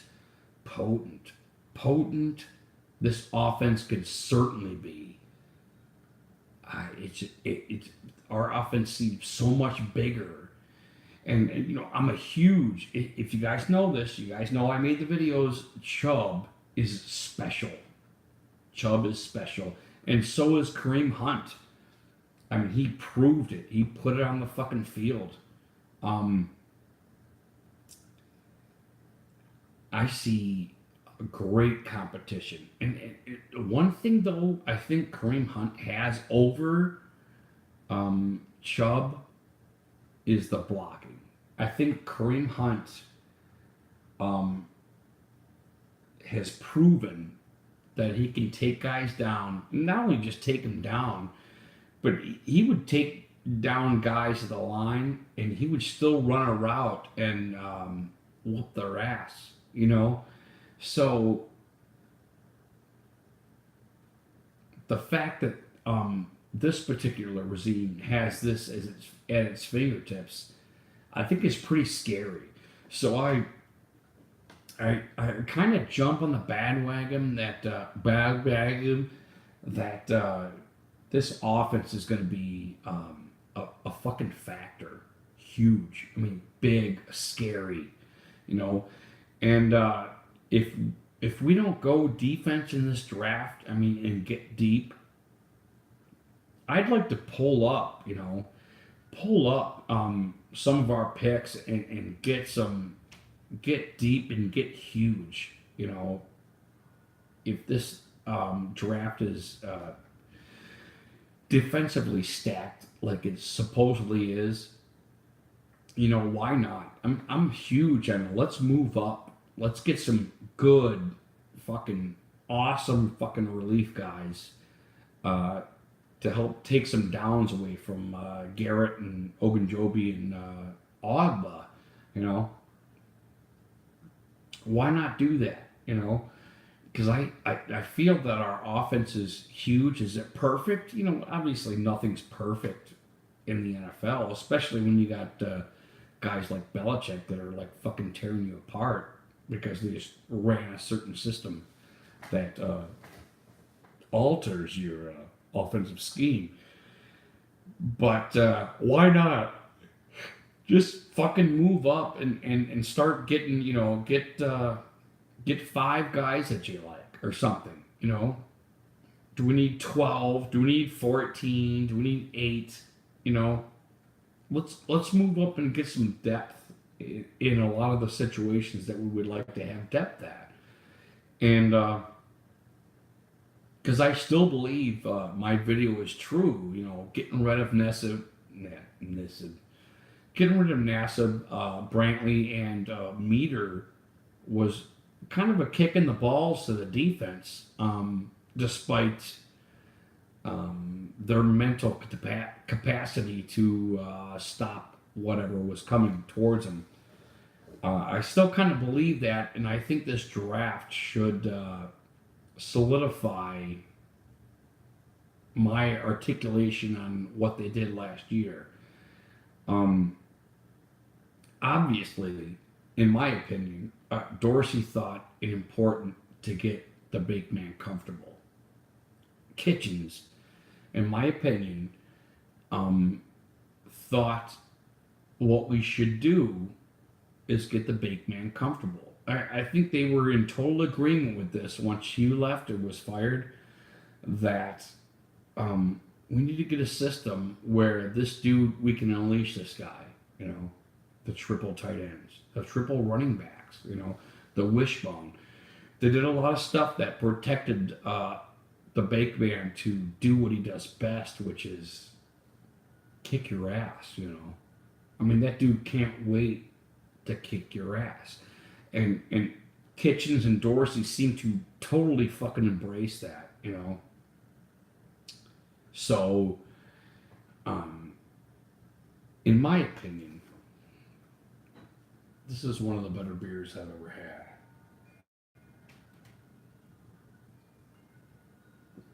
Oh, is that good? good. That is good. So here we are, articulating Browns. We're drinking beer. I'm almost done here. And it is fucking 2:30. But I don't care. I don't care that it's 2:30 because life is good. Life is good. So what was I saying about how great the Browns might be this next year? Defense, which is hilarious, you know. Going through preseason and this first half of the season, the defense was our cornerstone, was our backbone of the team.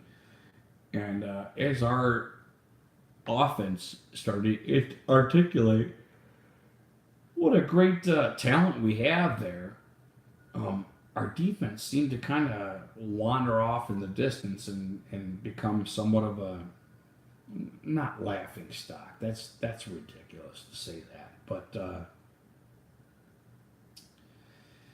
a defense that you can score on.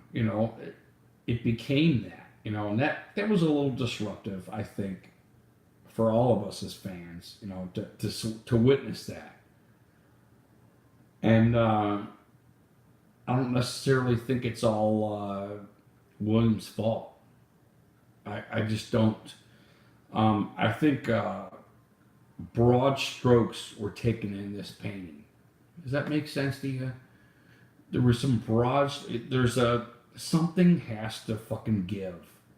I think that was the mentality with taking Baker and what we did this year in the draft with Dorsey. And there was a broad stroke ultimately put on the Browns this year. All right, we're not gonna do fucking playoffs. We're not gonna do blah blah blah. What has to happen is we need a fucking Achilles.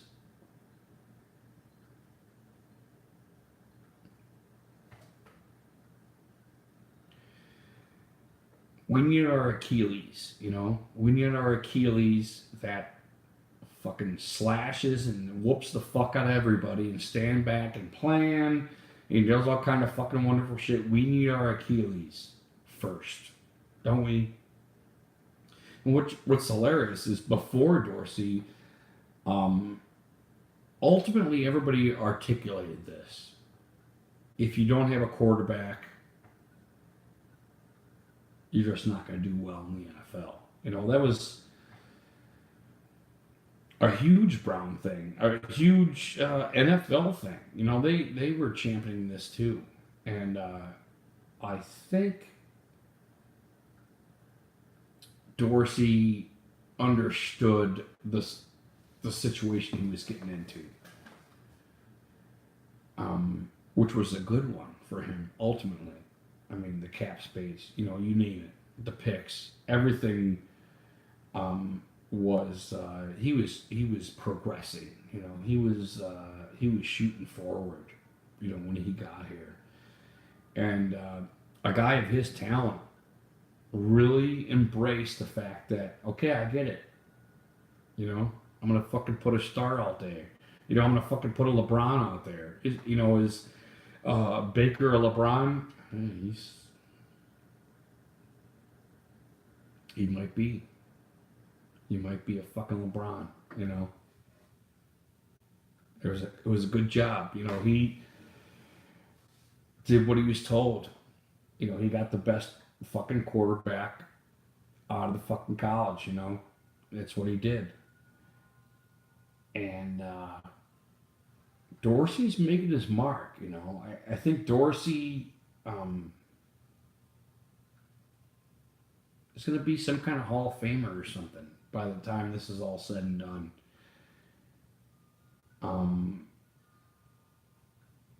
I'm very impressed with some of the stuff, even despite my video about Nassib and Brantley and Meter going.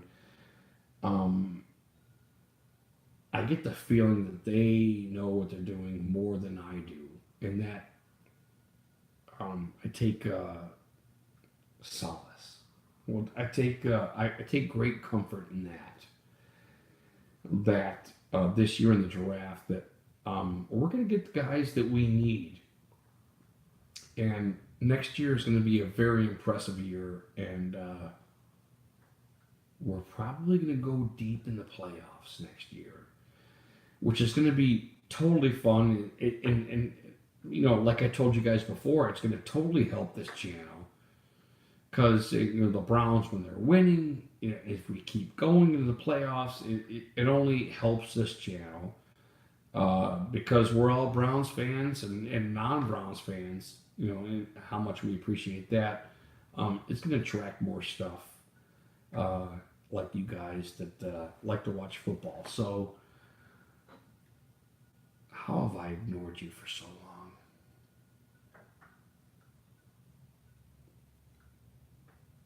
long? I think we kind of got this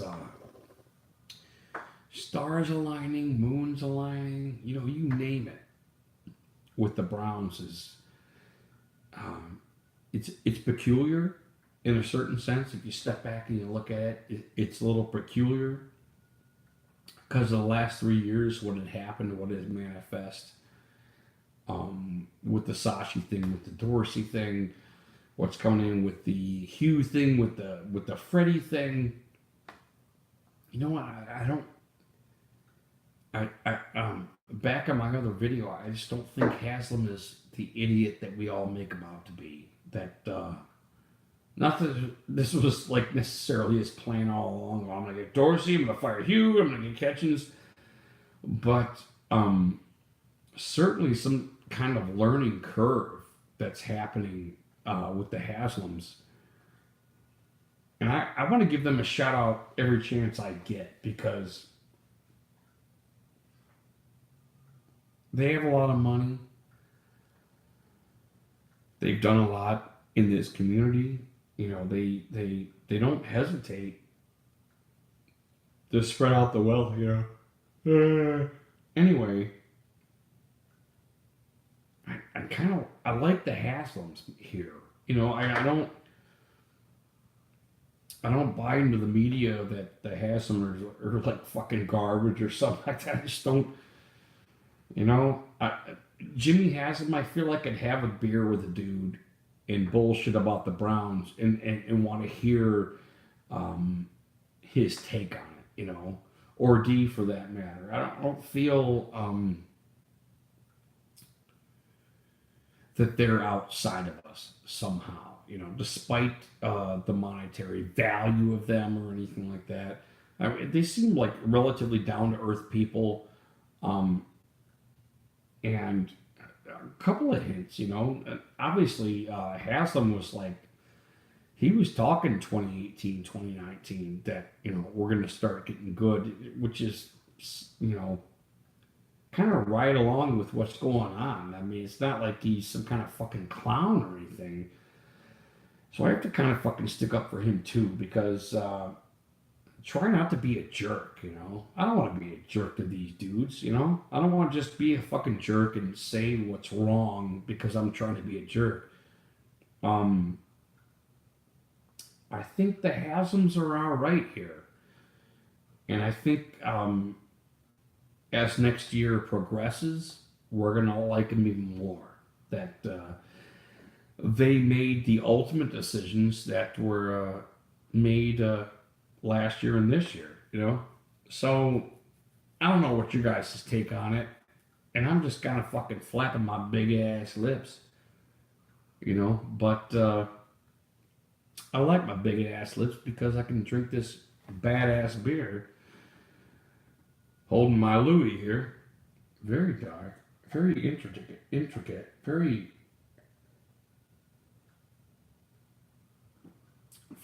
good beer. But I'm not going to say it. I won't say it.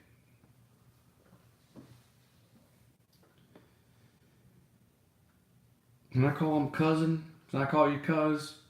I'm going to call you cuz, you know, because I like my Killians, man. I do, dude. I like my Killians, man. But you're all right, man. It's like, you ever do that? You ever have a best friend all your life and you see this dude that maybe you get along with better, you know, and that's, I think that's what's happening right now. And I feel a little guilty, You know, because I got my roots. I might be Irish. I don't know. I'm white or something. You know, white something. White Irish, white Scottish, white ass. But that's a fucking great beer. I just kind of feel at home when I'm fucking drinking this beer. It's like good. Better than a lot of beers, man. Better than a lot of beers. Oh my God. That's wonderful. Wonderful, wonderful, wonderful. Anyway, you guys let me know what you think about this. Give her a try, man. Great Lakes, Ohio City Oatmeal Stout. I am pleasantly surprised at how much I like this beer. And I really have to herald it over a lot of beers. I will not say it's the best beer I ever had. I won't. Because I'm not done. You know, I'm fucking Columbus, man. I'm Columbus. I haven't reached land yet, have I? I don't know. Wasn't Columbus an asshole? I don't know. You write whatever history you want, but Columbus discovered some shit, you know. And I don't feel Columbus here. Or do I? It's a very good beer. I'm very impressed.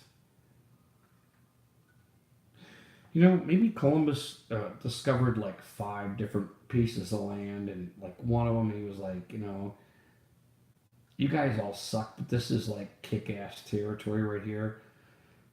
I'll do that. I'll do that. Great Lakes Brewing Company, Ohio City Oatmeal Stout. You're kick-ass land there. That's what you are. You're kick-ass land there. And I like you. I like you a lot. And you're welcome here. But, you know, no Louisiana Purchase or anything like that. God damn, that's good beer. That is good.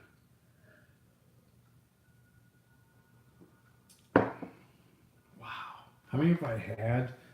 And that drink I just took was just delicious. I don't know if I'm just taking my time or, you know, we were bullshitting or whatever, but that was a very good fucking drink. And I thought I was done, but I'm going to finish this one. And I'm done. I'm out. Over and out. And I mean it. Anybody want a peanut? That's a good goddamn beer. And I really liked it. There's a lot to like about that beer. How many times can I say that? There's a lot to like about that. There's a lot to like about that beer. And it's fabulous. And it loves me. I think it's starting to love me. That's how good I think it is. All right, guys. Well, hey, we're going to shut down for the Rudy G. Funk Show. And I'm going to finish this up and I'm going to cast off. And I'll give you guys an announcement where we'll try that milk thing maybe. I don't know. This is a champion here, I think. Yeah, I think we got ourselves a champion. Did I flip-flop on that? We have ourselves a champion here, I think. That is a great beer. Very impressive. I mean, I love my wife more. I mean that. I love my wife more. She's a good woman. That is a good beer. I'll switch directions at sea for this beer, I think. Is it the best I've ever had? I'm not going to answer that. I am Columbus. I will keep searching, but that is a very impressive, very good beer. that I really like drinking, and I really liked drinking with you guys. Wow. Wow factor. I gave it. How many wows did I give it? There's got to be like 10 of them or something. I don't know. But I really like it. And that makes me happy when I find something that makes me happy. You know, life is good. Beer is good, and the Browns are good. You hear that? The Browns are good. You believe that? I believe that. I believe the Browns are good now.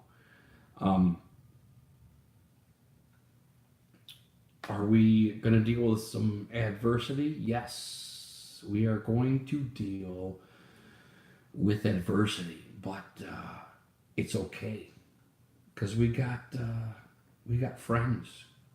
Your friends, I'm friends. You are a friend. I'm talking to you, Mr. Oatmeal. Stout. Do I have to look to the right to get the label? The label's right here. But we are over and out, guys. And you know how much we love you. And how we wish that God would look upon you and your life would be full of beer. And we hope you guys are safe. But it is time to tune out, guys. I'm going to finish this beer. I'm going to go to bed. We love you guys. We're going to be back next week, and I hope you guys are next week with us. You know, we want you guys there. You guys make this channel. If you guys think I'm full of shit, it's okay. Because if I'm full of shit, that means you guys are full of shit. No, I'm just kidding. You are not full of shit. But however, we want to see you guys next week. We are going to try another beer, and I think Joe and Roach are on to something with the milk. We are going to try that next week because we honor our subscribers. And Roach and Joe are I'm a seal. They are our subscribers, and we are going to try a milk stout next week. Because we've heard so much about it, we have to, I think. So we're going to try and find a milk stout that appeases our subscribers. And we're going to talk some more fucking Browns because we love the Browns. So God bless you guys. It is Rudy G. Funk out. And if I keep talking towards this mic as if it's some kind of fucking radio guy, I will be signing off. All right? Keep the black penis out of my face. Love you guys. God bless. Be safe. I will see you guys soon with another announcement. It's a great pleasure to be here. That's it. Look at that big ass hand.